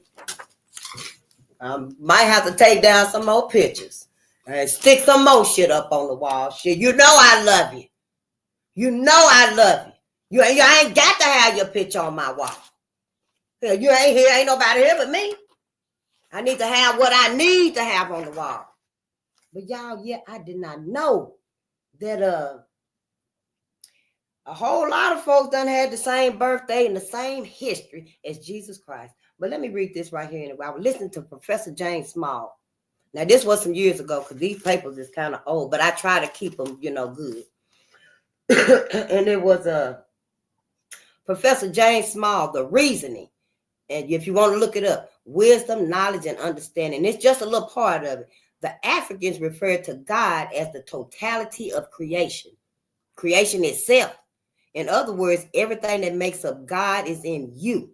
The cosmos. That's how I took it. Most humans break down to over 400 elements. Humans. Not white folks. That's mankind. This human. Humans break down to over 400 elements and minerals. And all of those elements and minerals can be found in the cosmology, the cosmos, and the rest of the ecology, the earth. I ain't never learned about that in, church. I probably would have been interested. Ooh, prosperity. Yeah. And then it says, the diamond, the gold, the thiacin, manganese, iron. In you, it talks to the iron, the diamond, the gold, the thiacin, the manganese in nature. Yep. That's no wonder I like to run bare feet. I do, honey. I like to take off my shoes. Sure will. And then it's so much to it. What was I looking for though? Before we read, I was looking for everybody that's got the same history that I wrote down as Jesus. See, this is a lot right here, and this is just on religion. So yeah, we will be reading the book. And when I find it, I will let y'all know, because I was like, dang, everybody got the same history as Jesus. I'm talking about Krishna, Buddha, what was that one name? It sounds funny. Tamut or something like that. Yeah, I think it's Osiris or Horus, one of them. But it's like so many got, I don't know. So many got, it might be lies, hell, everything a lie. So yeah, I'm fine with myself just believing in cosmic energy, baby. I don't give it no name. But I was like, wow, that is so strange to me. Everything like it's being revealed. So I give my benefit of the doubt to that. And then also he said, I know you ain't calling Professor James Smalls no idiot though. Buckhorse. Oh, okay. Yeah. I must have read that wrong. I know, right? They were lying and stuff. Yeah, well, anyway, I don't believe half of nothing that white America say, honey. It's actually the opposite. Because he said that religion is the path to the understanding of divinity, y'all. Divinity. That's how religion is, the path to understanding divinity. They just done told us it's something else. Divinity is the knowledge of cosmology, the cosmos, and ecology, the earth, and your relationship to it. Your relationship to it, my relationship to it. That's why I hug trees. Yeah, the cosmos manifested us. So and the cosmos manifested the trees, the animals, everything. So what that means? What do that mean? Don't tell me I'm going to have to put it in layman terms, because you ain't going to like it. And you already know. Yeah, but, if the cosmos manifested you and it manifested me, then don't that make you God and make me goddess? I mean, if it wanted to be a man, the cosmos wanted to be a human, a man. It's so simple. It's so simple.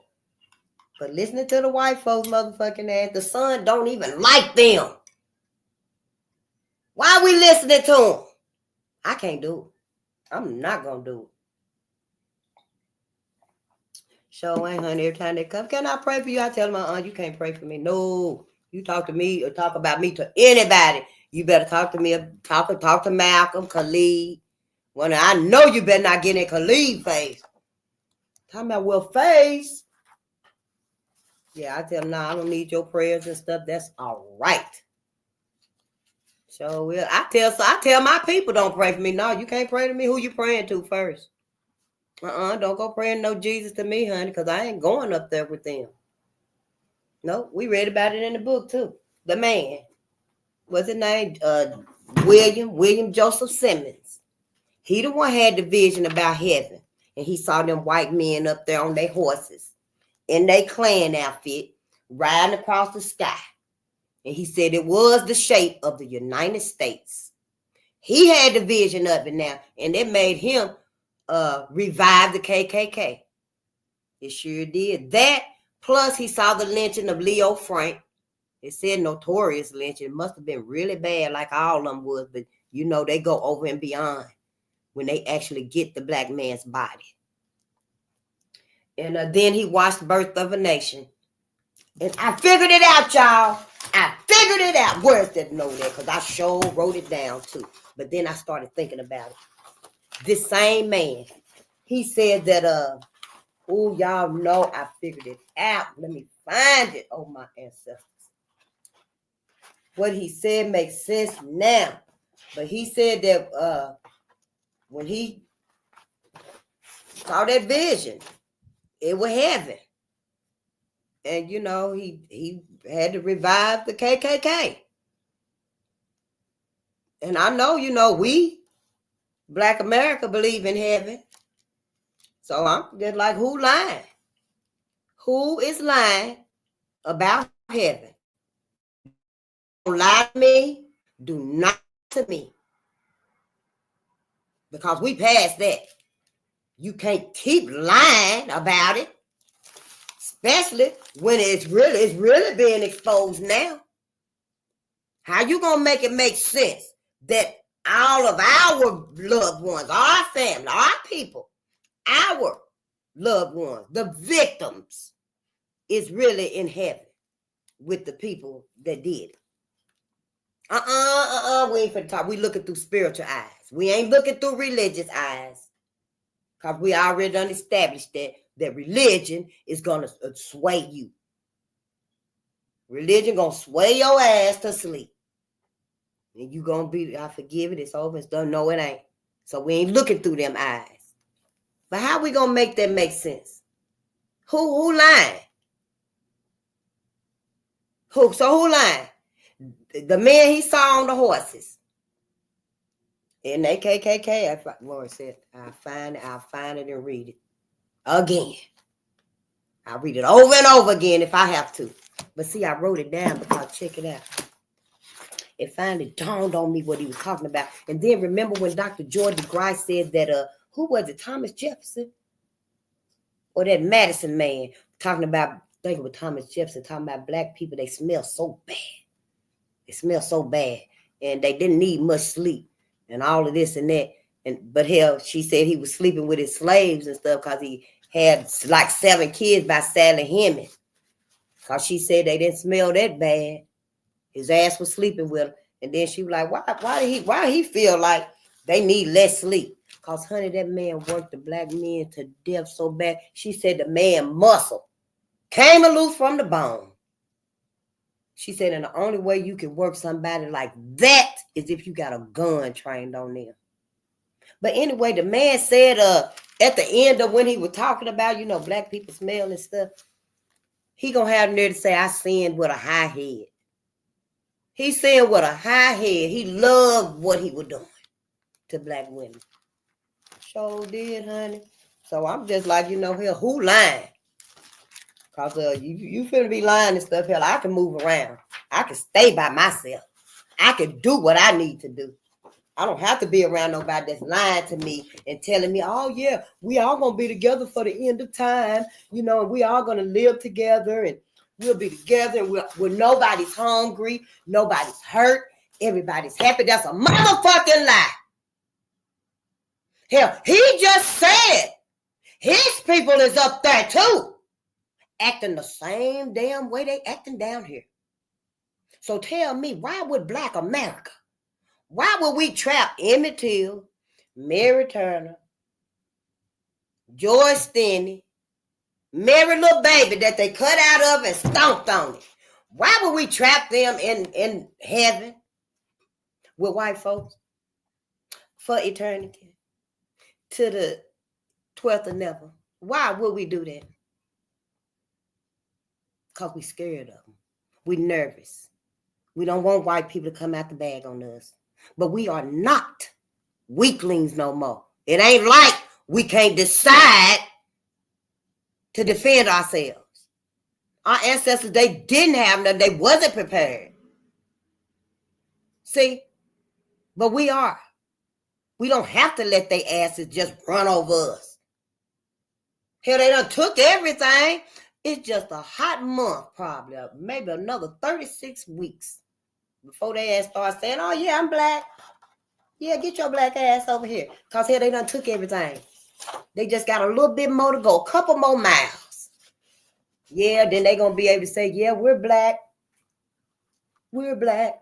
Because they know all the dances and shit. And the rest of society with they motherfucking fake asses going to be like, yeah, go sister, go sister. And then here our motherfucking asses, our numbers done got so small and small and small. We don't know who going to be having us up against the wall. We don't know if it's going to be the baby robot with his little big head ass. They done named it San Diego.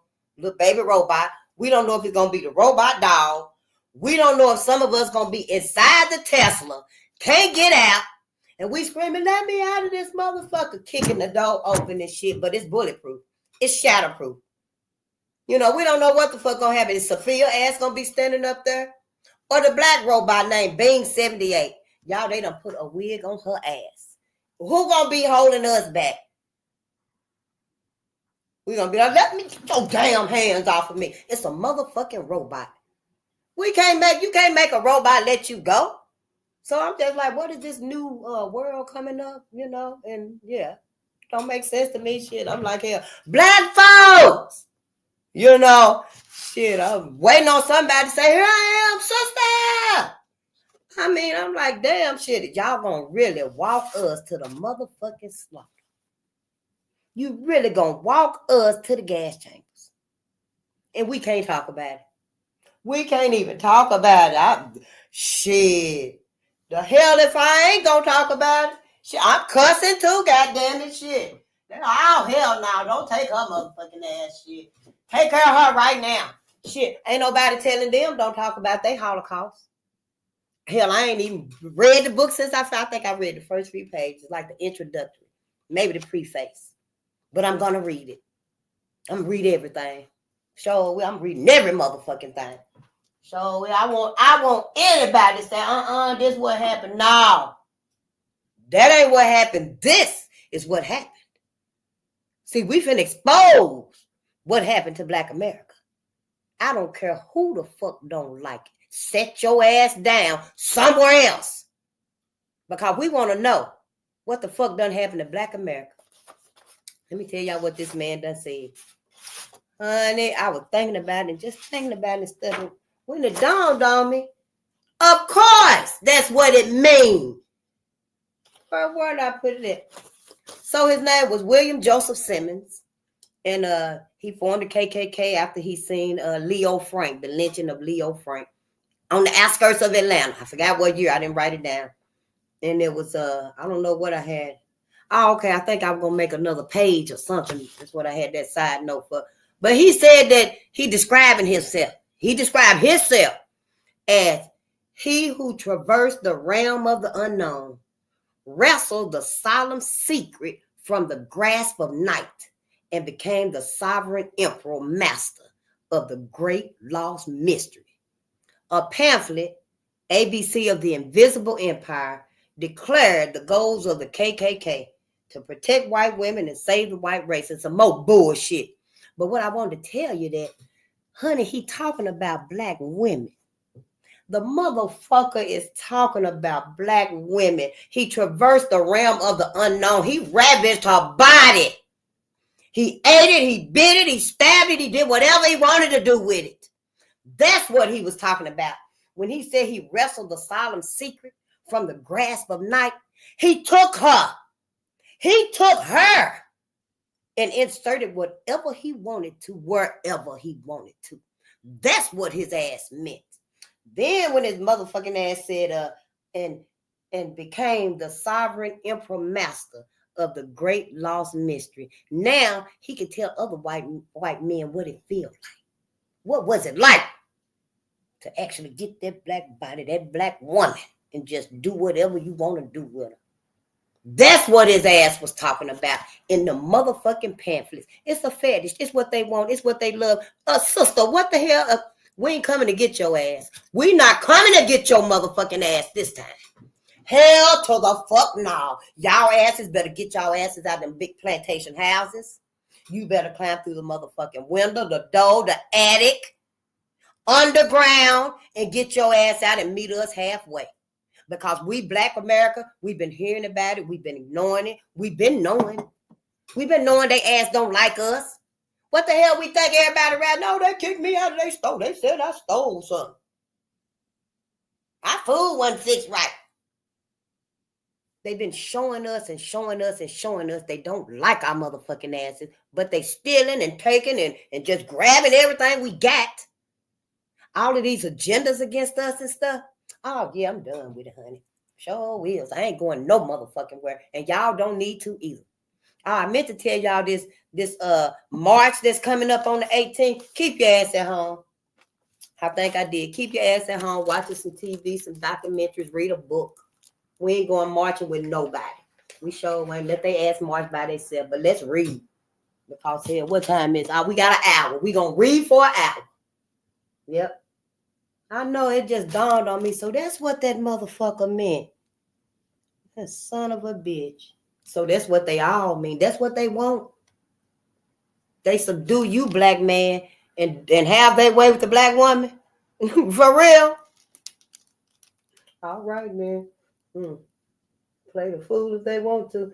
On March the 19th, 1935, several thousand of Harlem citizens, after 5 years of the Depression, which had made them feel more keenly than ever the injustices of discrimination in employment, the aggressions of the police, and the racial segregation, rioted against these intolerable conditions. They was pissed off by 1935. And these motherfuckers done already destroyed everything. Because you know they destroyed Tulsa in 1921. They destroyed all our black Wall Streets. Black folks were finally tired. Shit, 1935. We should have been tired. Today, extra police stand guard on the corners and mounted patrolmen ride through the streets of Harlem. To the citizens of Harlem, they symbolize the answer of the city authorities to their protest of March the 19th. Ooh, ain't that? No, that's another day. To Harlem, this show of force simply signifies that property will be protected at any cost. But it offers no assurance that the legitimate demands of the citizens of the community for work and decent living conditions will be heeded. Ain't that some shit? Let me read that again. To Harlem, this show of force simply signifies that property will be protected at any cost, but it offers no assurance that the legitimate demands of the citizens of the community for work and decent living conditions will be heeded. I'll just take care of the property, but not the people. I don't get it. To the citizens of Harlem. Oh, okay, that was the city authorities. Of course, they would rather protect the property instead of the people. Hell, it's all a game to them. The whole time it's been a game, kind of like that Monopoly game, ain't it? When we stepped off of the plantation, then, you know, it was on. The game was on. The chase was on. And they've been chasing our asses ever since. We can't even get away from them. For all the love, don't somebody got some sincere love with white folk where they would at least gave them the chance to say, you know, y'all need to get away from us. I love you enough to tell you that y'all need to get away from us. Tell your people, no, baby, I'm telling you the truth. Tell your people to stay away from us. Where the love? So if they couldn't do that, then what they plan on doing? Exactly. Yeah. It just don't make no sense to me. I'm just like, wow, for real. I can't believe it. Yeah. So let's read. And so long as these conditions persist, no one knows when they will lead to a recurrence with possibly greater violence of the happenings of that night. But white folks knew. The commission wishes, therefore, to present its conclusions relative to the data on these conditions presented in the preceding chapters and to offer such recommendations as seem proper to deal with them in order to ally most of the present unrest in Harlem. The first and most fundamental problem of the Negro citizens of Harlem is the economic problem. While it is true that the present economic crisis has been responsible for the appalling amount of unemployment and dependency in Harlem, the great mass of the workers in the community live, even during normal times, close to the subsistence level, and many of them are forced to be supported by charitable agencies. The majority of Negro men are employed as unskilled workers and in domestic and personal service, while 85% of the women are engaged exclusively in the latter type of occupation. The generally low economic status of Negro workers is, of course, due fundamentally to the operation of our competitive capitalistic system. Negro workers, being newcomers to the city and the most recent entrants into industry, are on the whole marginal workers. Because, see, they just really getting there, I guess you would say. But in addition to the operation of the factors which are inherent in our economic system, there are certain social factors which keep the Negro worker in the ranks of unskilled laborers and in a state of perpetual dependency. The main social factor which is responsible for this condition is racial discrimination in employment. It is this factor, more than any other, that arouses so much resentment in the Negro worker. If the economic system, through competition, he reasons, inevitably condemns many workers to a starvation level, then he demands the right to compete on equal terms with other workers for a decent standard of living. This he is not permitted to do.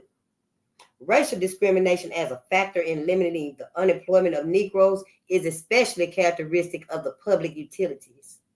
These corporations upon which the community must depend for such necessities as heat and light and the means of communication and transportation have maintained a strict color case in regard to employment.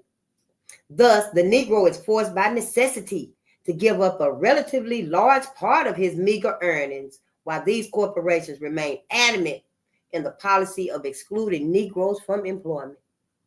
However, they are teaching the Negro slowly. It's real slow.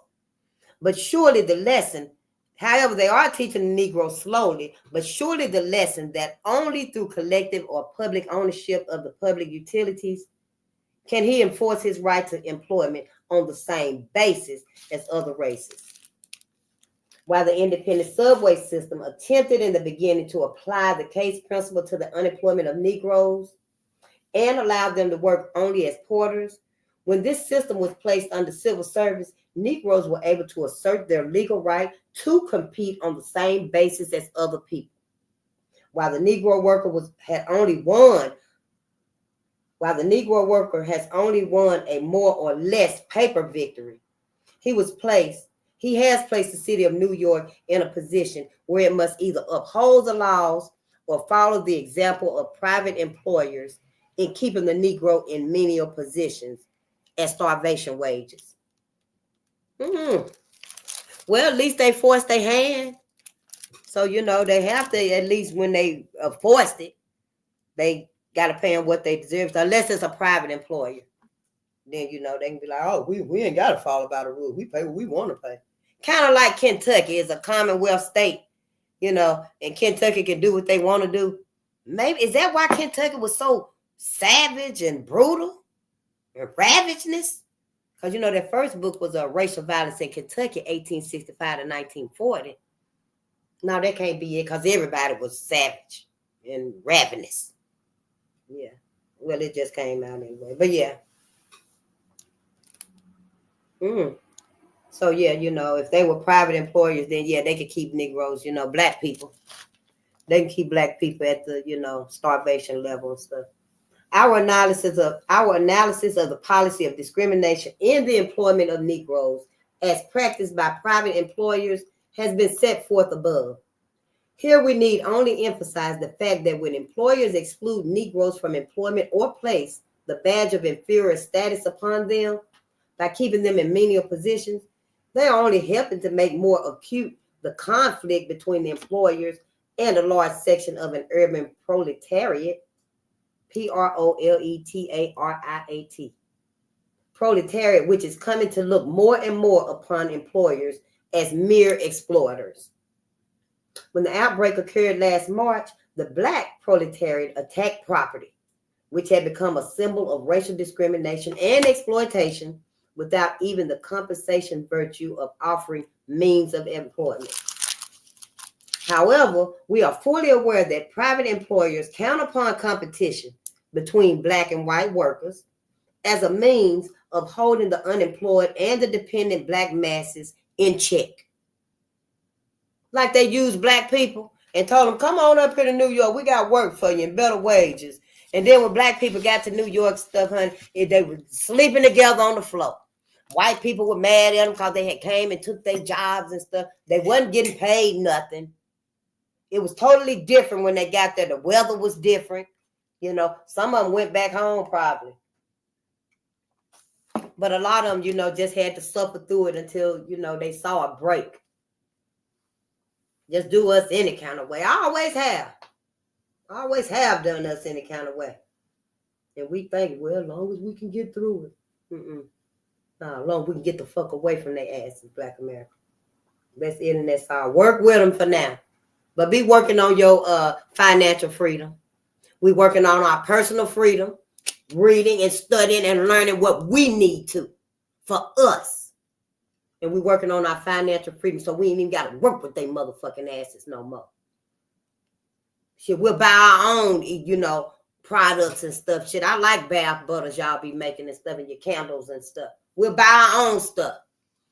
Take care of each other and stuff here. We spend our money with us. Because y'all know we used to keep a dollar bill in our community for what, 11 days, I think? Black America held a dollar longer than anybody. Now our ass can't even hold 50 cents. Yep, because they started marketing to us, how to market to the Negro. And they made their stuff seem much more, glittery. And they won us over and stuff. But yeah, we can do it again. Shit, we ain't got to spend money with their asses here. So don't. Them days is over. The attitudes of unemployed and dependent black masses in check. They wanted to keep them in check. They always kept the black and white against each other. And that was okay with white America because they didn't like us anyway. The attitudes of many unions confirm this faith, since, as we have been shown above, they are among the chief obstacles of the employment of Negro workers. Yet these very craft unions, by their exclusion of Negro workers, are driving them into the camp of labor leaders, who see that the craft organizations are ineffective as a means of securing the rights of labor. More specifically, labor unions that discriminate against black labor cannot expect to be recognized as the representatives of labor. The Negro worker gets a certain revenge against a community that discriminates against him through the money which the community must spend upon him in the form of relief. Discrimination against the Negro in employment is responsible at all times for a large number of Negroes who are supported by the relief agencies. The present economic crisis has simply accentuated the dependency of the Negro. But in the relief setup, as in other institutions in the community, Negro personnel was not employed upon the basis of individual merit, but according to the prevailing conceptions concerning the Negro's proper place or status in relation to white folks. For anyone that argues that Negroes were given positions in the personnel of the Home Relief Bureau solely on the basis of individual merit exposes him to the charge of being unbelievably naive or dishonest. His ass is either dumb and gullible or he lying his ass off. He on their side. Them the only two choices. Whose side you on? Black America. We either gonna be on our side and tell us the truth and help us find our healing, or we're gonna be on the other side and keep lying to ourselves and keep us stagnant and under white America, fearful of what white America gonna feel. We can't have it both ways. We cannot have it both ways. Look at it like this. We're gonna either have to love us or be friends with them. That's it, that's all. Because it seems like when we love us, they don't want it. They don't want that. That don't make white America happy. So which one y'all gonna choose? Is we gonna love us or we gonna be friends with they motherfucking asses? Because we don't need no friends. We ain't got no friends. So why we gonna choose that again? We always choosing them, choosing white America. We do whatever we gotta do long we can stay in white America. Oh, I'm just gonna go up here to the Mall of America. Yeah, I went to Northtown last weekend. And bought what? Some motherfucker came out with some damn Gucci, Louis Vuitton, some Chanel. People that don't even want you wearing that stuff. What that one man named Michael Kors? Talking about I prefer black people don't be in it. I guess that's what he said because I didn't look at it because I was like, hell, you won't see me in that shit anyway. And I better not see your ass in mine. Just, ooh, we hunt on. Yeah. Let's read though. The present economic crisis has simply accentuated the dependency of the Negro. But in the relief setup, as in other institutions in the community, Negro personnel was not employed upon the basis of individual merit, but according to the prevailing conceptions concerning the Negro's proper place or status in relation to whites. Well, I know in some jobs and stuff, they would pay the employer to have black people. I guess they finally stopped it. Maybe that was in the beginning of integration, I guess. But they would pay the employer to hire black people. Yeah. And actually, I think it's still going on because I'd be like, oh, they done hired a couple of, Africans and stuff, and I think they would get paid for them and stuff. Yeah, they never would tell me if they did or not, but, I'm like, wow, what's going on with that? But yeah, that's why they work so hard to keep them. Yeah, they work hard to keep them. But I know that my one brother, he had taught me a little African too. Oh, yeah. Yeah.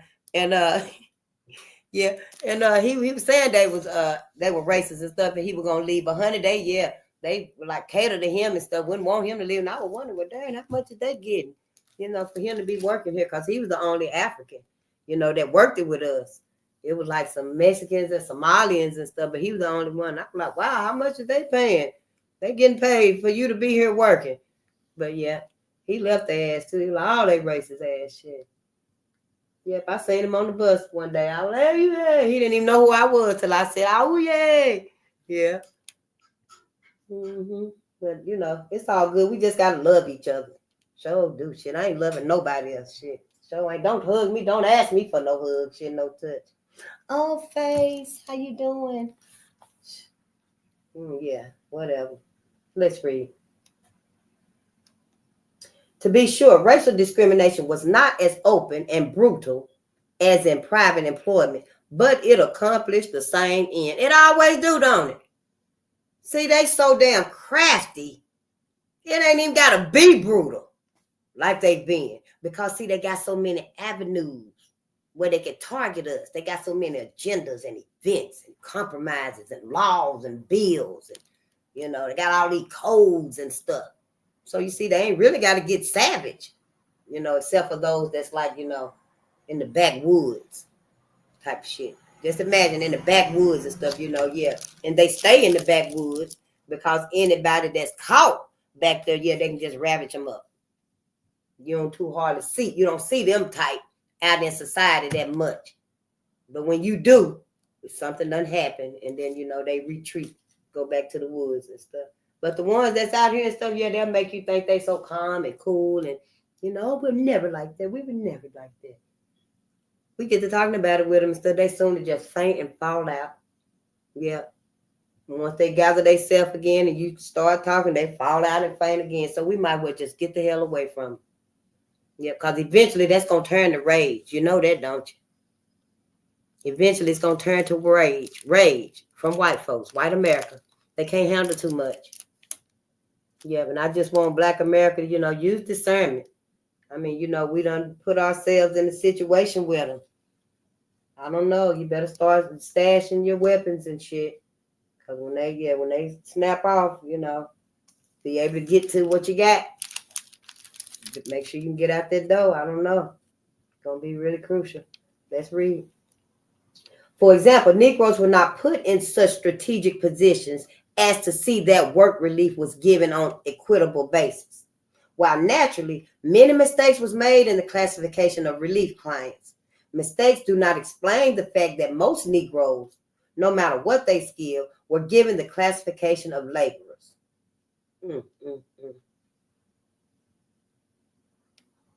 Like that's all we was, just laborers, manual labor. It was only the standardization of relief budgets that prevented many Southern-born white relief workers from giving Negro families a smaller allowance, which would have conformed to their ideas of the needs of Negroes.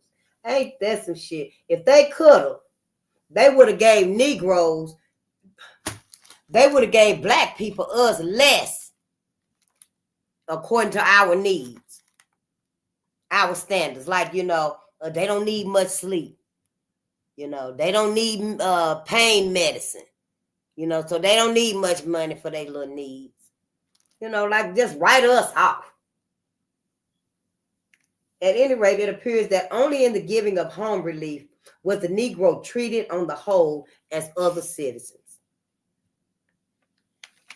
Only in the giving of home relief was the Negro treated on the whole as other citizens. In the view of the Negro's impoverished condition, it is not surprising to find him living in the often dilapidated and dangerous living quarters which whites have abandoned. Innumerable housing conferences, after having discussed the deplorable housing conditions of the Negro, have either passed resolutions or made known their desire that the Negro should have more wholesome housing. But nothing has resulted from this pious, P-I-O-U-S, from this pious and sentimental expressions of humanitarian feels, and nothing would result. That was just them talking shit. Oh, then I guess they finally built up them projects, remember? Yeah, we got some. Yeah. No doubt it is true that to give a new context to an old South, if wishes were houses, Negroes would live in palaces.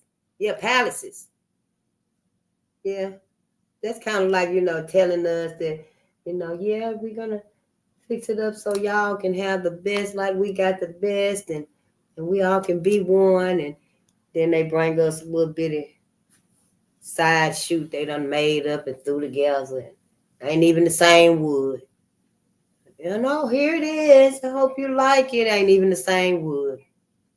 Them windows ain't really protected and stuff. Just give us half stuff. Just half step with us. And we can't settle for it no more. But then, we think they done brought us the best. Oh, I love it. I can't wait to put my garden here. I'm going to put my lamp over there, my computer there. And it's really bullshit. See, we play ourselves every time. Yeah, we got to stop doing that. No, we can't do that no more. Yeah, white people they done fucked up. They done fucked up. Yep. But houses are built for people who can pay a price that assures a profit to the contractor. Since building contractors do not find it profitable to construct homes for the low-income groups among the white folks, it's not surprising that Negro wage earners who live on the margin of subsistence cannot find decent homes. If only we could build our own homes. But here again, color case plays an additional burden upon the Negro tenant. Crowded in a thick black ghetto, the Negro tenant is forced to pay exorbitant rentals because he cannot escape. He is the veritable slave of the landlord. And because of the helplessness which his poverty and ignorance imposes upon him, he cannot force municipal authorities to see that he gets the minimum protection which the housing laws provide. We must turn again to the economic factor for an explanation of the ravages of tuberculosis and infant mortality in the Harlem community. Ignorant and unsophisticated peasant people without experience with urban living would naturally find survival difficult in the city. But when poverty and inadequate health agencies are added to their burdens, they are doomed to extinction. That's what it said. Let me read it again. It said, but when poverty and inadequate health agencies are added to their burdens, they are doomed to existence. And it's got an exclamation point. It's talking serious. I wish I could have screamed it loud, but yeah. Thus, we find in Harlem that the Negro's battle against tuberculosis seemingly was bringing victory until, following the migration from the South, the death rate seized its downward trend about 15 years ago. The health agencies, as in the case of housing, were designed for a community with a different pattern of life and a different set of problems. There has been no systematic and comprehensive effort to modify these agencies to serve the needs of the present community. Oh, ain't that some shit? So see, the health agencies, this is what I think it's saying. The health agencies, as in the case of housing too, prosperity. The health agencies were designed for a community with a different pattern of housing, with a different pattern of life, and a different set of problems. See, they were designed for white folks. You see? Everything that we in our existence is all designed for white folks. Nothing is designed for black folks. Ain't nothing designed for us. We living on the white folks standard, the white folks level, even the medical. industry. Yeah, I think that's why my blood pressure be high all the time. I'm very active, you know. I'm very active. I've cut out cigarettes, coffee, certain things that will raise my blood pressure. We still got to, use discernment and practice self-care. But I wasn't finna let their ass put me on no damn medicine, talking about some old Dancitron or something like that, you know. But I took it so my blood pressure could stay down and I could get a tooth pulled. And them motherfuckers ended up pulling 2 extra teeth. See, you can't trust them. I don't trust their ass no more. Yeah, they told me, well, your other teeth, they are affected too, and they're gonna eventually start hurting too. And that they were hurting so bad and stuff. And I was like, well, is that what it is? And I was like, well, all right then. Then next thing I know, damn. These motherfuckers, I was like, damn, they done got me again. That's why my face so. But don't let them pull your teeth. Fix your teeth. Get in touch with Dr. Yaki. He our brother. He a doctor now. Y'all, he had to get it legit just so he can really help us. But yeah, if you got holes or whatever, get in touch with Dr. Yaki, Brother Yaki Awaken, and restore your natural teeth. Yeah, restore your natural tooth that's still in your mouth, because your roots to your teeth, they go to your brain in certain parts, Yeah, the nerves. And see, white folks know all of this. Hell, I'm finna get him to help me re-stimulate my gums. Shit, hell, I don't want no damn no dentures or nothing, because I'm gonna be holding the motherfucker up at the light like a tic-tac, trying to see is it a little wire off in there. This motherfucker got a tracker in it. So, yeah, it is what it is. We just got to use discernment. Don't be ashamed. Hell, they ain't. Somebody should have said, well, I meant to tell you about that hole right there, face. So, say something. So, we got to start thinking, even if it's wrong. Just start thinking. Hell, we might find out it ain't. I know, right? But that's what I just be thinking about. I don't know. I guess I'm different. Y'all will too, hell, y'all wouldn't even be here. Shit. We couldn't wait to talk about us. Shit. Like, damn, I've been waiting all my life, hell, to talk about us. I was looking at the movie Deacons for Defense, and they were fighting back against the white people and stuff. Cause them are elderly. They were elderly. And they were like, shit, hell, we want to be the manager too. We want to be the supervisor too. Hell, we've been working at this motherfucker for decades now. But the white people were like, no, it's the, but honey, when they started fighting back and stuff, the older brother, he was like, yeah, I've been waiting my whole life for this. And they were like talking about, what parts they got and stuff. And he was like, yeah, I've been having his war weapons and stuff. Yeah, honey, they were ready. He was like, I've been waiting my whole life for this, for us to stand up. Deacons for Defense. It's a good movie, y'all. I love looking at our movies and stuff. I know how he feel. I know exactly how he feel. Shit, I was like, damn, so that's what's been wrong. That's why I've been so motherfucking depressed. Shit. Hell, because I can't talk about me. I can't talk about my people. Shit, all y'all motherfuckers, shut up. Don't say a motherfucking word. Shit, yeah, that's why we fucked up, y'all. For real. Shit, motherfuckers been playing us this whole time. Crazy shit. Let's read. Innumerable housing conferences after having discussed after having discussed the deplorable housing conditions of the Negro, have either passed resolutions or made known their desire that the Negro should have more wholesome housing. After they discussed it. What's to discuss? Oh, some people said no. Some people actually said no, they all right in them little shacks. It was a whole discussion. See, we got to get the hell away from these folks, shit. They probably trying to take these projects back. Shit. But nothing and give them to the damn illegal aliens. Ain't that? Oh, wait. Yeah, but let's read. But nothing has resulted from these pious and sentimental expressions of humanitarian feelings. No doubt it is true to give a new context to an old song. If wishes was houses, Negroes would live in palaces.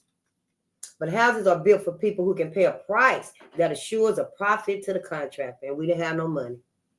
Since building contractors do not find it profitable to construct homes for the low-income groups among the whites, it's not surprising that Negro wage earners who live on the margin of subsistence cannot find decent homes.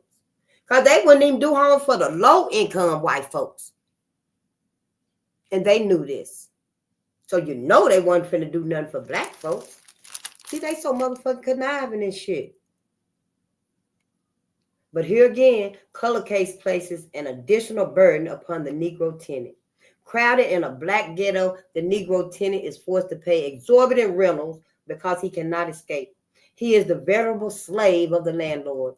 And because of the helplessness which his poverty and ignorance imposes upon him, he cannot force municipal authorities to see that he gets the minimum protection which the housing laws provide. We must turn again to the economic factor for an explanation of the ravages of tuberculosis and infant mortality in the Harlem community. Ignorant and unsophisticated peasant people without experience with urban living, that don't know about urban living, would naturally find survival difficult in the city. You know, like when Pap told everybody, come on, we're going west. And he was walking from Tennessee. You know, had him fed up with their motherfucking ass. And everybody got west to Kansas. And then, you know, the windows was different. They didn't have easy access to get food and warmth and stuff like that. So a lot of them went back to Kansas and stuff. But that's how it was in New York. You know, they would have found the struggle a little difficult. But with tuberculosis, it made it so much more harder. And the infant mortality rate. You know, and I can imagine, you know. And that's probably why I said they were doomed to extinction, because the tuberculosis and the infant mortality rate was really high. Thus, we find in Harlem that the Negroes' battle against tuberculosis seemingly was bringing victory until, following the migration from the South, the death rate seized this downward trend about 15 years ago. The health agencies, as in the case of housing, were designed for a community with a different pattern of life and a different set of problems. There has been no systematic and comprehensive effort to modify these agencies to serve the needs of the present community. They ain't never modified them to serve us. They have never modified them to serve us, not even the medical communities. And they know it. They know. I think I read or heard that, you know, we all are assessed by a 40-year-old white man's medical chart or some shit like that. I haven't did no research on that. Was some years ago too. But then I was like, hell shit, I don't fuck with their ass like that no more. And you see why. Because when I went and got that tooth pulled, their ass, yep, done swayed me into getting two more pulled. They can't be trusted. That's just it, and that's all. Where's the lie? Let's read. Harlem Hospital, the chief health agency in the community, has taken on Negro physicians and offered training to Negro interns and nurses. But this has really been done with the apparent intention of transferring the hospital into a Jim Crow institution. Let me read it again. Now, ain't we just been talking about we cannot trust they motherfucking asses? Harlem Hospital, the chief health agency in the community, has taken on Negro physicians and offered training to Negro interns and nurses. But this has really been done with the apparent intention of transforming the hospital into a Jim Crow institution. Them motherfuckers is finna set up black folks, using black folks, doctors and nurses and interns. Well, interns and nurses. And I don't doubt if they had any black doctors at the hospital.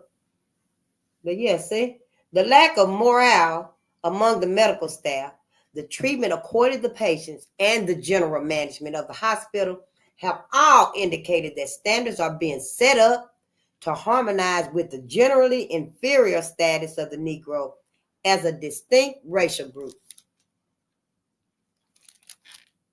Honey, if we don't get together and take care of ourselves. As with the health agencies, so with the educational institutions, which the Negro inherited when he took over a community which the whites had abandoned. You know, like when the white folks abandoned the houses, and then the government gave the houses and the land to the black people, the black slaves and stuff, and then the white people came back after a couple of years and like, oh, we want our land back. And the government gave them their land back. Yep, gave them their land back. And the black people just had to, yeah, you done tilled the land and done built up your farm and stuff. And you done bought you some more horses and plows and stuff. And then all of a sudden, Jimbo come back. Jimbo and the family come back and they want their land back. And the government made a show. Like, we're going to see whose it is now and stuff. But they end up giving all them lands back to them white folks and stuff.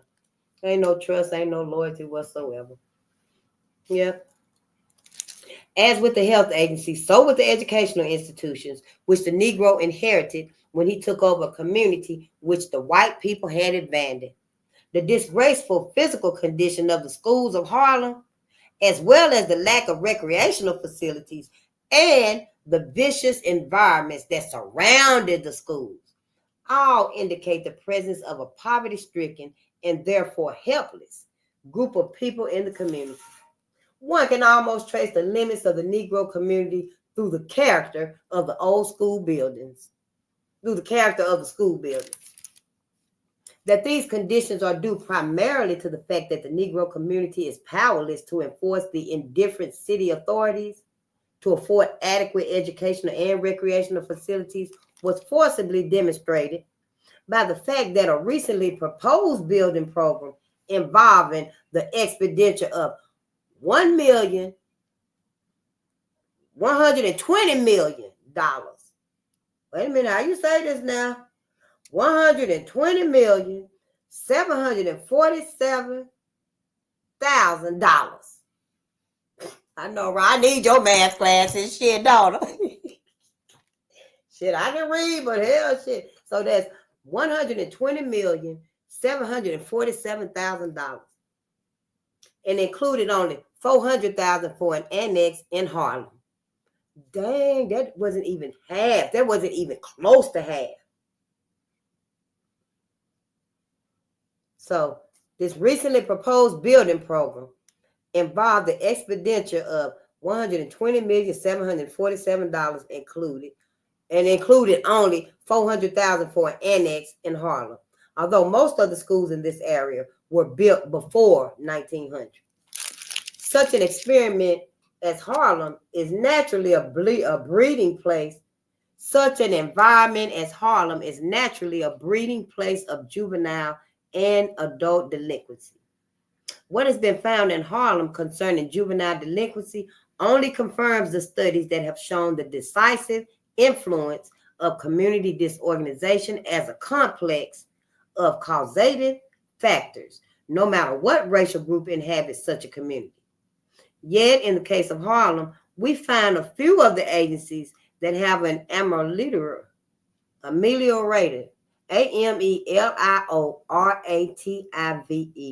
ameliorative influence upon juvenile delinquencies. Yeah. Yet, in the case of Harlem, we find few of the agencies that have an ameliorative influence upon juvenile delinquency. And I don't even know what ameliorative means, but yeah, that's what it said.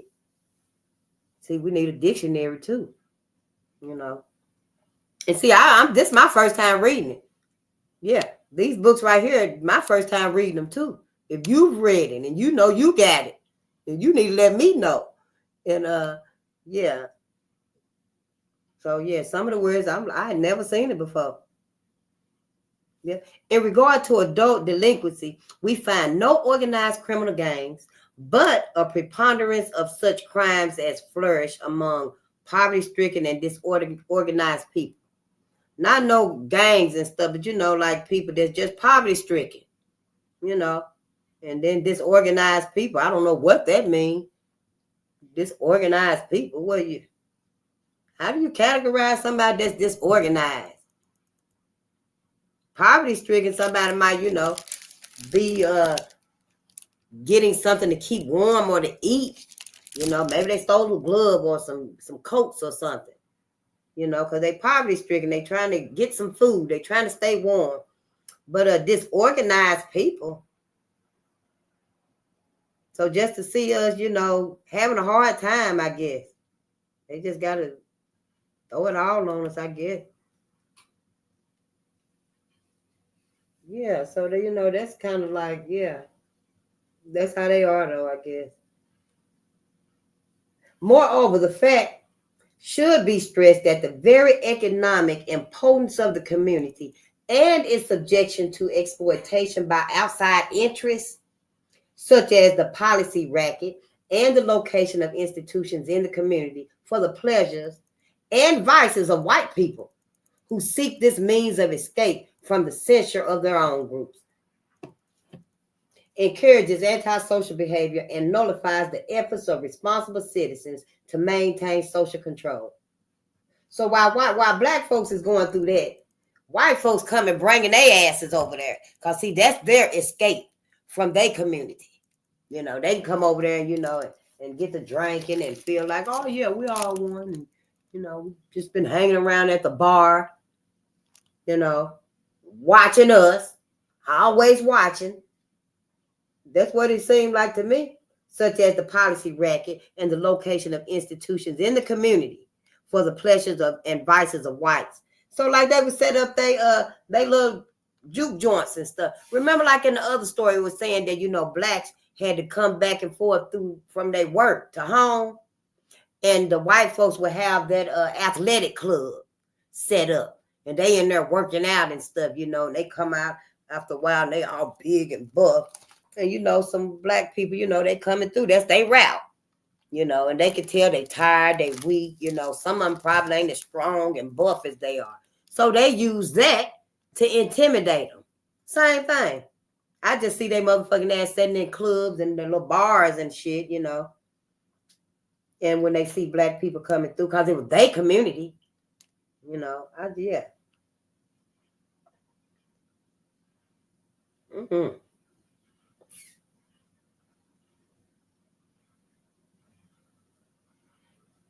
While one could not expect the policemen in Harlem to show any appreciation or understanding of the sociological factors responsible for crime in the community, the discipline of the police department should see to it that they do not become the prosecutors and oppressors of the citizens of the community.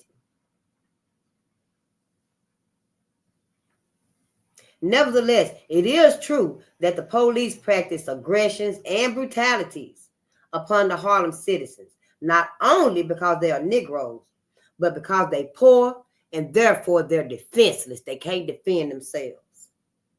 But these attacks by the police upon the security of the homes and the persons of the citizens are doing more than anything else to create a disrespect for authority and to bring about mass resistance to the injustices suffered by the community. The commission fully realizes that the economic and social ills of Harlem, which are deeply rooted in the very nature of our economic and social system, cannot be cured by any administration under our present political and civic institutions. Told you. These companies and stuff, these buildings, the NAACP, they are not for us. No, that's what that means to me. These present political and civic institutions. Now, the Urban League, it said that the Urban League was ours. But I read about the NAACP. See, it was the, what was it, the Heritage? It was one, the organization that Booker T. Washington was with. I don't want to call it the Heritage Foundation because that was the motherfucker that's helping the vaccines and all that stuff. But anyway, they was with the Niagara movement. That's what it was called. Well, they was with the Niagara movement having meetings and stuff.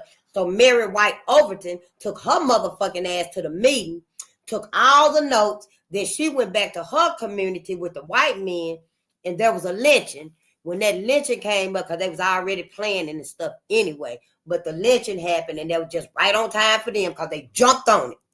And then they approached them, and they were like, hey, we finna start this organization, and we want y'all to run it. You be the face of it, like they were just talking about. They would come over there in our communities, open up businesses and stuff, and yeah, we need you to be the manager. We want you to be the supervisor. That's the same thing they did. Yep. That's what I think. Yeah, and this is my first time reading it. I'm welcome to read it again. I would enjoy reading this book again and see what I got wrong so I can get it right. Man, we cannot trust these folks. Where was I at? Every time I turn around, there's always something.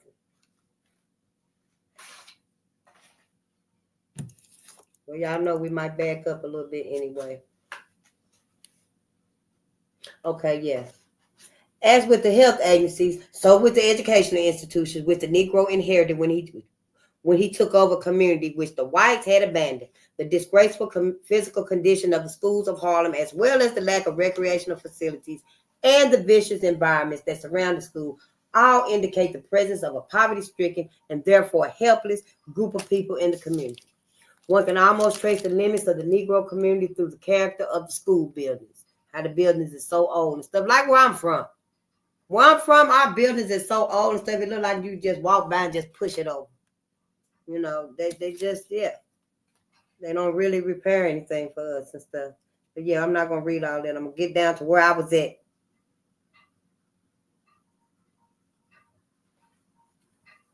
Nevertheless, it is true that the police practice aggressions and brutalities upon the Harlem citizens, not only because they are Negroes, but because they are poor and therefore defenseless.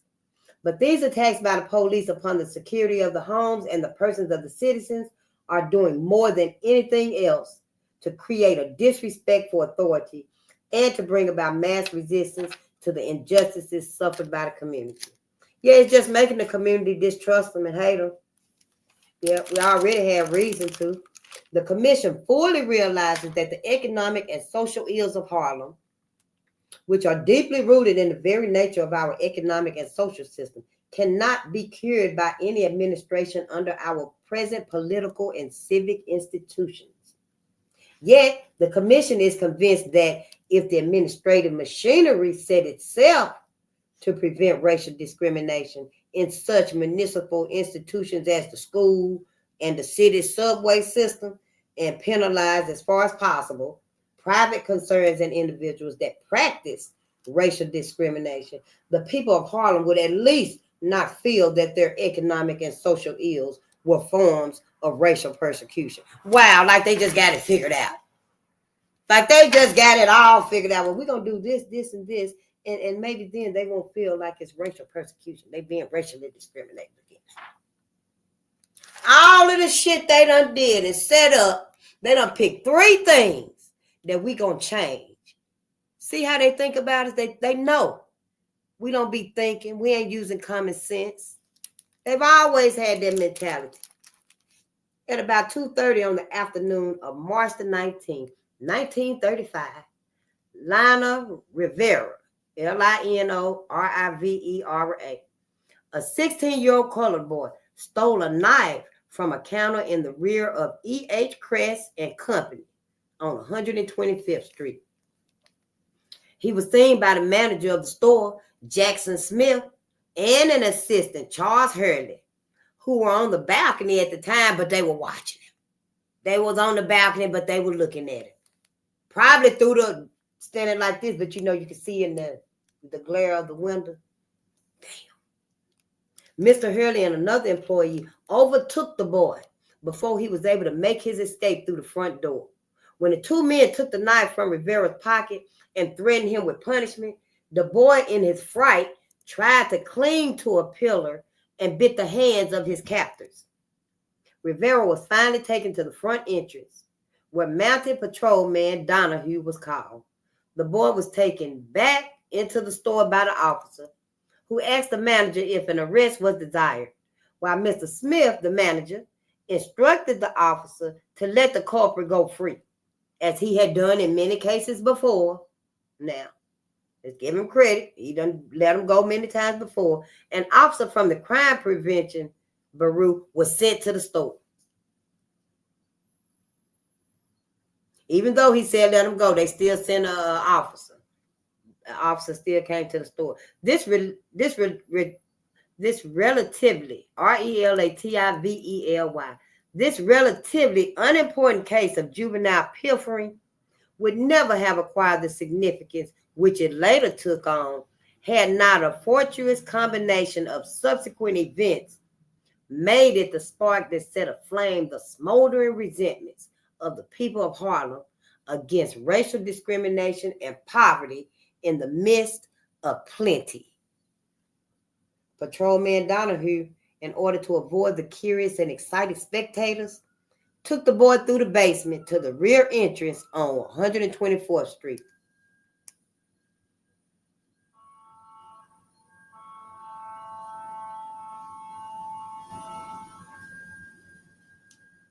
Sound like they're coming in.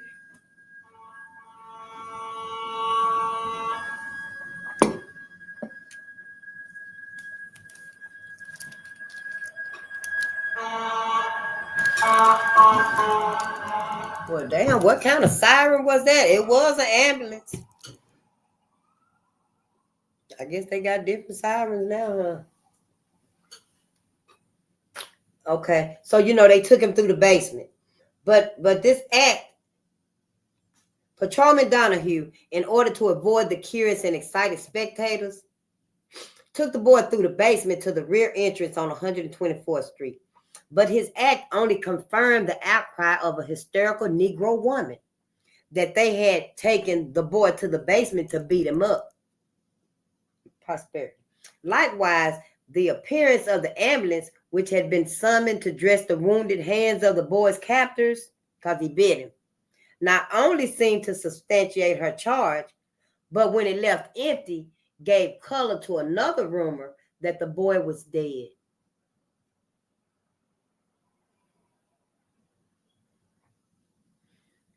By an odd trick of fate, still another incident furnished the final confirmation of the rumor of the boy's death to the excited throng of shoppers.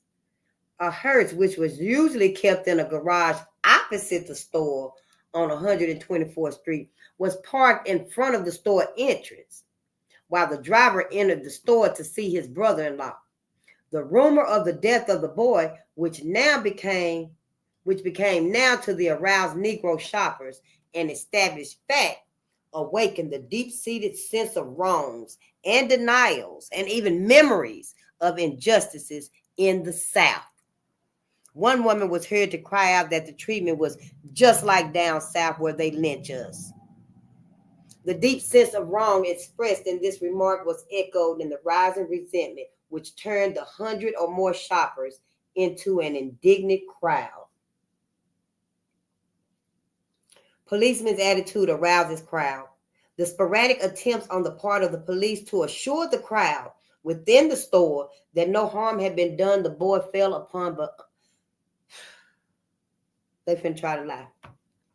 The sporadic attempts on the part of the police to assure the crowd within the store that no harm had been done, the boy fell upon unbelievable ears, partly because no systematic attempt was made to let representatives of the crowd determine the truth for themselves, and partly because of the attitude of the policemen.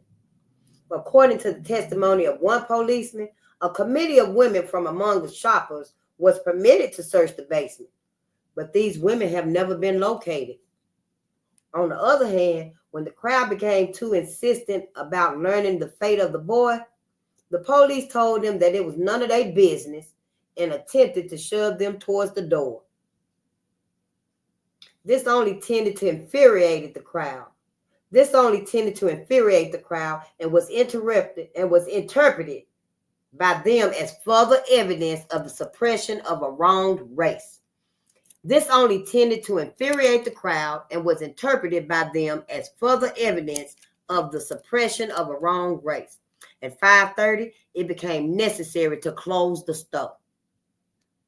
The closing of the store did not stay the rumors that were current inside. Oh, that didn't do no good. With incredible swiftness, the feelings and attitude of the outraged crowd of shoppers was communicated to those on 125th Street. And soon, all of Harlem was repeating the rumor that a Negro boy had been murdered in the basement of Cress's store. The first sign of the reaction of the community appeared when a group of men attempted to start a public meeting at a nearby corner. When the police ordered the group to move from the corner, they set up a stand in front of Cress's store. A Negro who acted as chairman introduced a white speaker. Scarcely had the speaker uttered the first words of his address to the crowd when someone threw a missile through the window of Cress's store. This was the signal for the police to drag the speaker from the stand and disperse the crowd. Immediately, the crowd reassembled from across the street, and another speaker attempted to address the crowd from a perch on a lamppost. He was pulled down from his post and arrested along with the other speaker on a charge of unlawful assemblage. These actions on the part of the police only tended to arouse resentment in the crowd, which was increasing all the time because people was coming. People was coming along 125th Street. From 125th Street, the crowd spread to 7th Avenue and Lenox Avenue, and the smashing of windows and looting of shops gathered momentum as the evening and the night went on. Yep, that was it. It was starting. Liberators leaflet discussed. During the late afternoon, the rumor that a Negro boy had been beaten and killed in Cress's store reached the headquarters of a group comprised mainly of Negroes, and they was known as the Young Liberators. The purpose of this organization is the protection of the rights of Negroes. Although it is not a communist group, as it had been rumored, it has communists among its members, one being a member of its executive committee. According to Joseph Taylor, the president of the organization, upon hearing the story of the death of the Negro boy, he went to Cress's store in order to verify the rumor. When he was refused entrance to the store, he went to a nearby police station, from which he was also ordered away. Because you know they'll tell you, get your ass up out of here. Accepting the rumor as true, although Mr. Taylor denies that he was personally responsible, the Young Liberators printed and circulated an exciting leaflet. This is what it said. Child brutally beaten. Woman attacked by boss and cops. Child near death. 1 hour ago, a 12-year-old Negro boy was brutally beaten by the management of Cress's 5 and 10-cent store. The boy is near death, mercilessly beaten because they thought he had stolen a 5-cent knife. A Negro woman who sprang to the defense of the boy had her arm broken by the thug and was then arrested. Workers, Negro and white, protest against this lynch attack of innocent Negro people. Demand release of the boy and woman. Demand the immediate arrest of the management responsible for this lynch attack. Don't buy at Cress's. See, we always been boycotting their asses. Don't buy at Cress's. Stop police brutality in Negro Harlem. Join the picket line. About the same time, the Young Communist League, without attempting to verify the rumor, they issued a similar leaflet. Since neither of these leaflets, according to the testimony given to the commission, appeared on the streets before 7:30 p.m., the actions of these two groups, though exhibiting a lack of due regard for the possible serious consequences of acting on mere rumors, was not responsible for the disorder and the attacks on property, which was already in full swing. So see, they couldn't really blame it on them for printing that because it was already started. Yeah, it already started, but they would have did it anyway. Already a tabloid in screaming headlines was telling the city that a race riot was going on in Harlem. In fact, the communists defend their part in the riot on the grounds that they prevented the riot from becoming a clash between whites and Negroes. While one, in view of the available facts, would hesitate to give the communists full credit for preventing the outbreak from becoming a race riot, they do deserve more credit than any other element in Harlem for preventing a physical conflict between whites and blacks. The young white men who mounted the ladder and lamppost on 125th Street and were beaten and arrested because they took the part of the indignant Negro crowds certainly changed the complexion of the outbreak. Negro crowds, it was probably due in some measure to the activities of these racial leaders, both white and black, that the crowds attacked property rather than persons. Communists not cause a riot. In fact, the distinguishing feature of this outbreak was that it was an attack upon property and not upon persons. In the beginning, to be sure, the resentment was expressed against whites, but whites who owned stores and who, while exploiting Negroes, denied them an opportunity to work. Although the Jewish merchants in the Harlem community naturally came in for their share of the attacks upon the stores, there does not seem to be any foundation for the reports circulated at first that these attacks were directed mainly at them. While, of course, tiny motives were responsible for the actions of these crowds, it seems that as they grew more numerous and more active, the personality or racial identity of the owners of the stores faded out, and the property itself became the object of their fury. Stores owned by Negroes were not always spared if they happened to be in the path of those roving crowds, R-O-V-I-N-G, bent upon the destruction and the confiscation of property. Yeah, we almost done. Yeah, we almost done. Ooh. Outbreak seen as spontaneous. From its inception, as we have pointed out, the outbreak was a spontaneous and unpremeditated. Yeah. The outbreak was a spontaneous and unpremeditated action on the part first of women shoppers in Cress's store, and later of the crowds on 125th Street that had been formed as a result of the rumor of a boy's death in the store. As the fever of excitement based upon this rumor spread to other sections of the community, other crowds, formed by many unemployed standing about the streets and other onlookers, sprang up spontaneously. They just came out of nowhere. I guess they came out of the other stores, and they was just walking up the street and stuff, but they was there. At no time does it seem that these crowds was under the direction of any single individual, or that they acted as a part of a conspiracy against law and order. The very susceptibility which the people in the community showed towards this rumor, which was more or less vague, depending upon the circumstances under which it was communicated, was due to the feeling of insecurity produced by years of unemployment and deep-seated resentment against the many forms of discrimination which they had suffered as a racial minority. While it is difficult to estimate the actual number of persons who participated in the outburst, it does seem from available sources of information that more than a few thousand was involved. These were not concentrated at any time in one place. Crowds formed here and there as the rumor spread. When the crowd was dispersed by the police, it often reformed again, like white folks did. These crowds constantly changed their makeup. When bricks thrown through store windows brought the police, the crowds would often dissolve, only to gather again and continue their assaults upon property.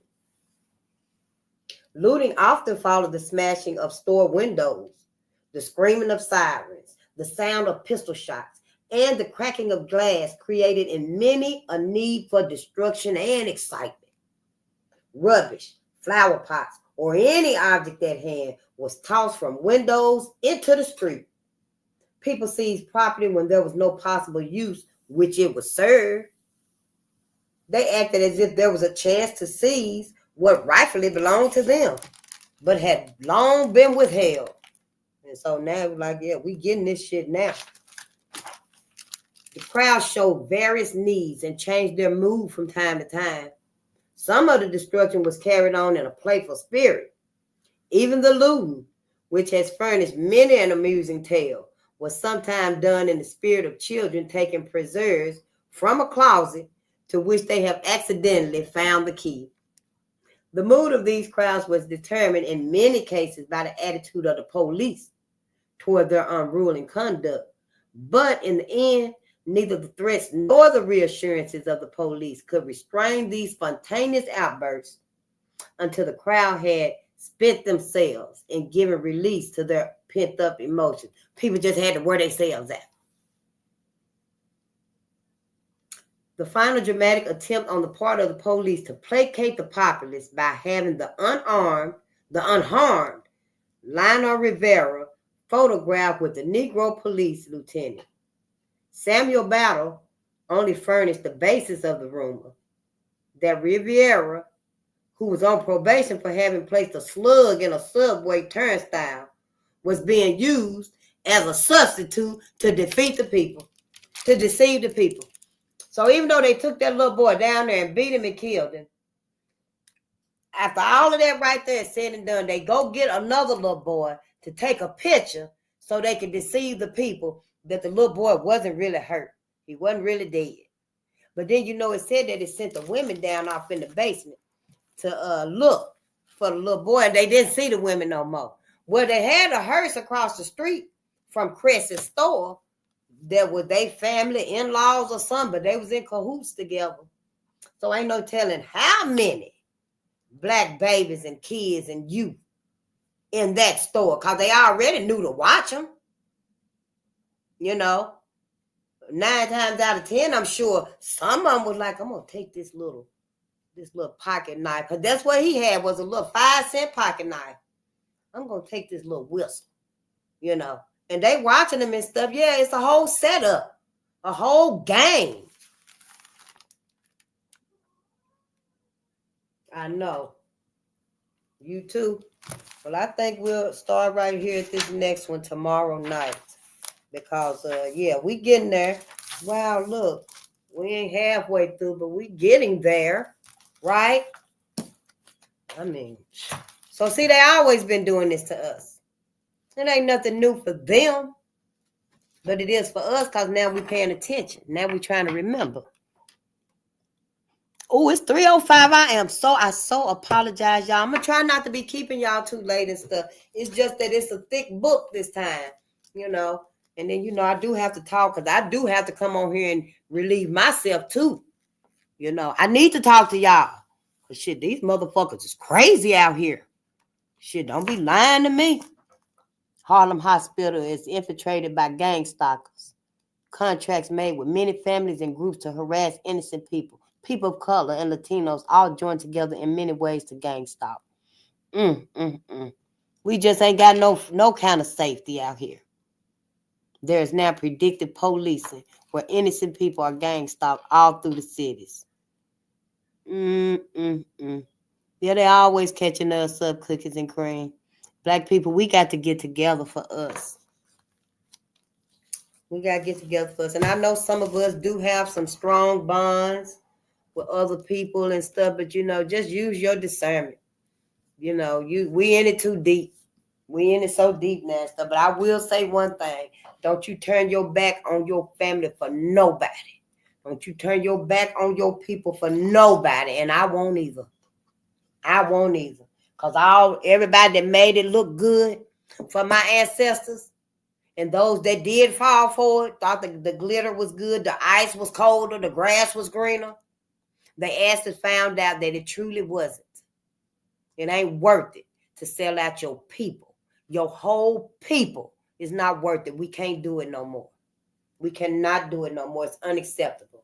If you're going to sell out your people, any of us, at any time, if we're going to sell out our people, we might well go on over there with the open enemy. Go on over there with the open enemy, or go out there with the weaklings. But please don't remain around us.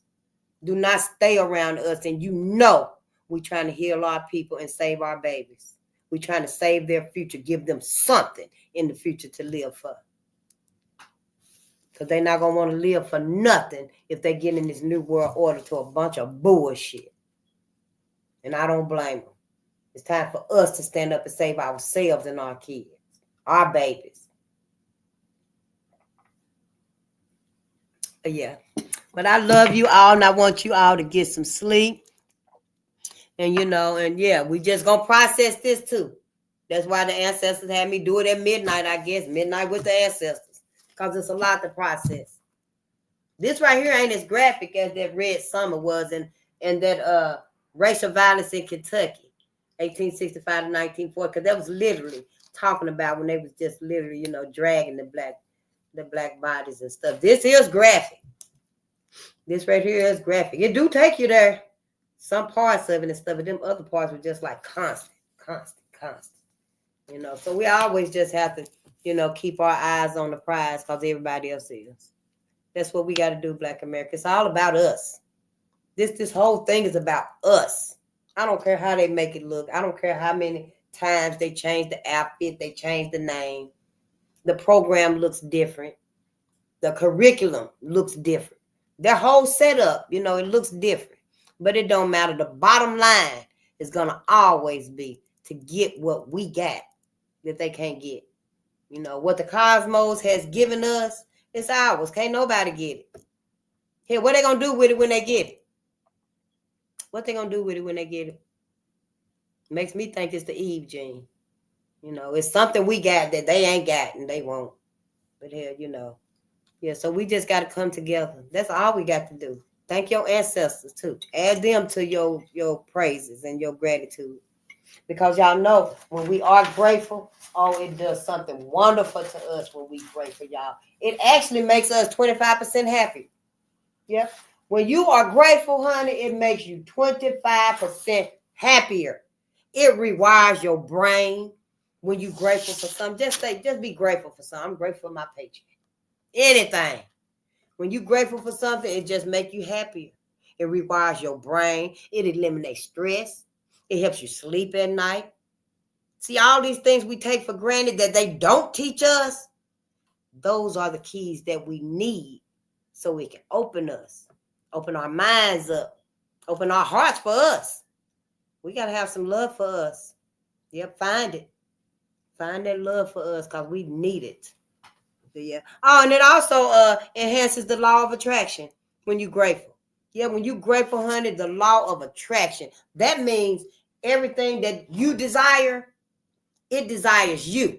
And when it knows that you're grateful because it's coming even faster now. Because it knows you're grateful. You're ready for it. You know, you've been waiting on this. You can feel it. So, you know, it's coming even faster, you know. And it improves relationships. When you're grateful and stuff, you know, your loved one, your significant other can tell, you know, you just happy. You know, it improves your relationship. I'm grateful for you. I appreciate you. I'm so happy, you know. Being grateful. That's why I say, you know, gratitude. Good day and gratitude, you know. We got to change the way we talk to each other, the way we express, you know, ourselves to each other. You know, so if I come on here and be like, you know, good day and gratitude, how you thinking? You know. Because we got to fix us. We need some healing. All healing, mentally, physically, emotionally, spiritually. You know. Yeah, these folks done really did a number on us. They really did. They really have. Yeah. But, you know, we ain't out. It ain't over yet. Oh, no, it ain't over yet. And the most wonderful thing about it is the cosmos is on our side. See, the cosmos can't be manipulated. They got all of this, these projects. It's another live. We'll be here another 2 hours if I get started on it. But they got a whole lot of projects and, you know, things that they've created. But don't none of that, all that man-made shit, don't none of it stand up to the cosmos, honey. So don't. Because we get together, honey, I bet you I'll send a black hole down to this motherfucker and suck all their asses up. It's time to go. The world would be a much better place without them. Y'all know it. Everybody know it. The world would be a much better place without white folks. In America. I don't know about white folks nowhere else here because I ain't been nowhere else. But hell, if they ass got the mentality that they got, and I am inclined to believe they do. Because I ain't never been out of America, but I do believe everywhere over this planet, my people go, they always run into this mindset in some kind of way. In some kind of way. So I'm inclined to believe that the only way to get rid of it is to get white folks. We got to just wish them away. Wish them away. Oh, I can't wait till I can sing y'all Sweet Love by the Commodores. But I love y'all and peace and power to the people. You so welcome, Cookies Cream. I love you, my family. Mathematics is the language of the universe. I know. I am into numerology. Yep, I'm into numerology now. A whole bunch of things. When we get to learning about us, y'all, we find out we got so many interests, just curious. I mean, it's our time now. But I love y'all, and peace and power to the people. And I'll see y'all tomorrow at 12 noon. So we can, learn about some more of our heroes, our sheroes, inventors. We got engineers. We got so many experts. Yeah, that's who built up this world out here. Don't be swayed by these tall ass buildings. Shit, and don't go in them, hell, because when you go in them and get locked in, you can't get out. You cannot get out. I'm going to tell you this last story. Because my great-grandson was born in November. And I left that hospital, and I got in the elevator that you usually could get in. I thought I did.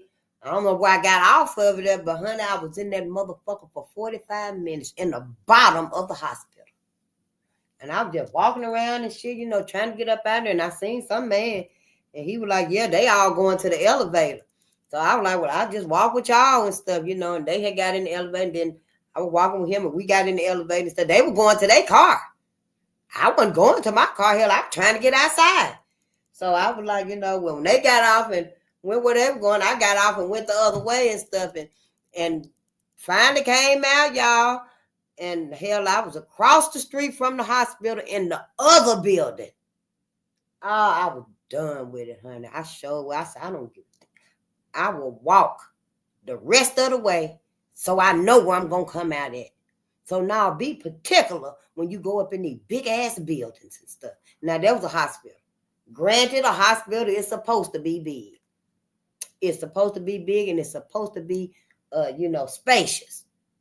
But when I was down there, I was like, damn, because the gates, how they got in the cities where when you close up, they pull them metal gates down.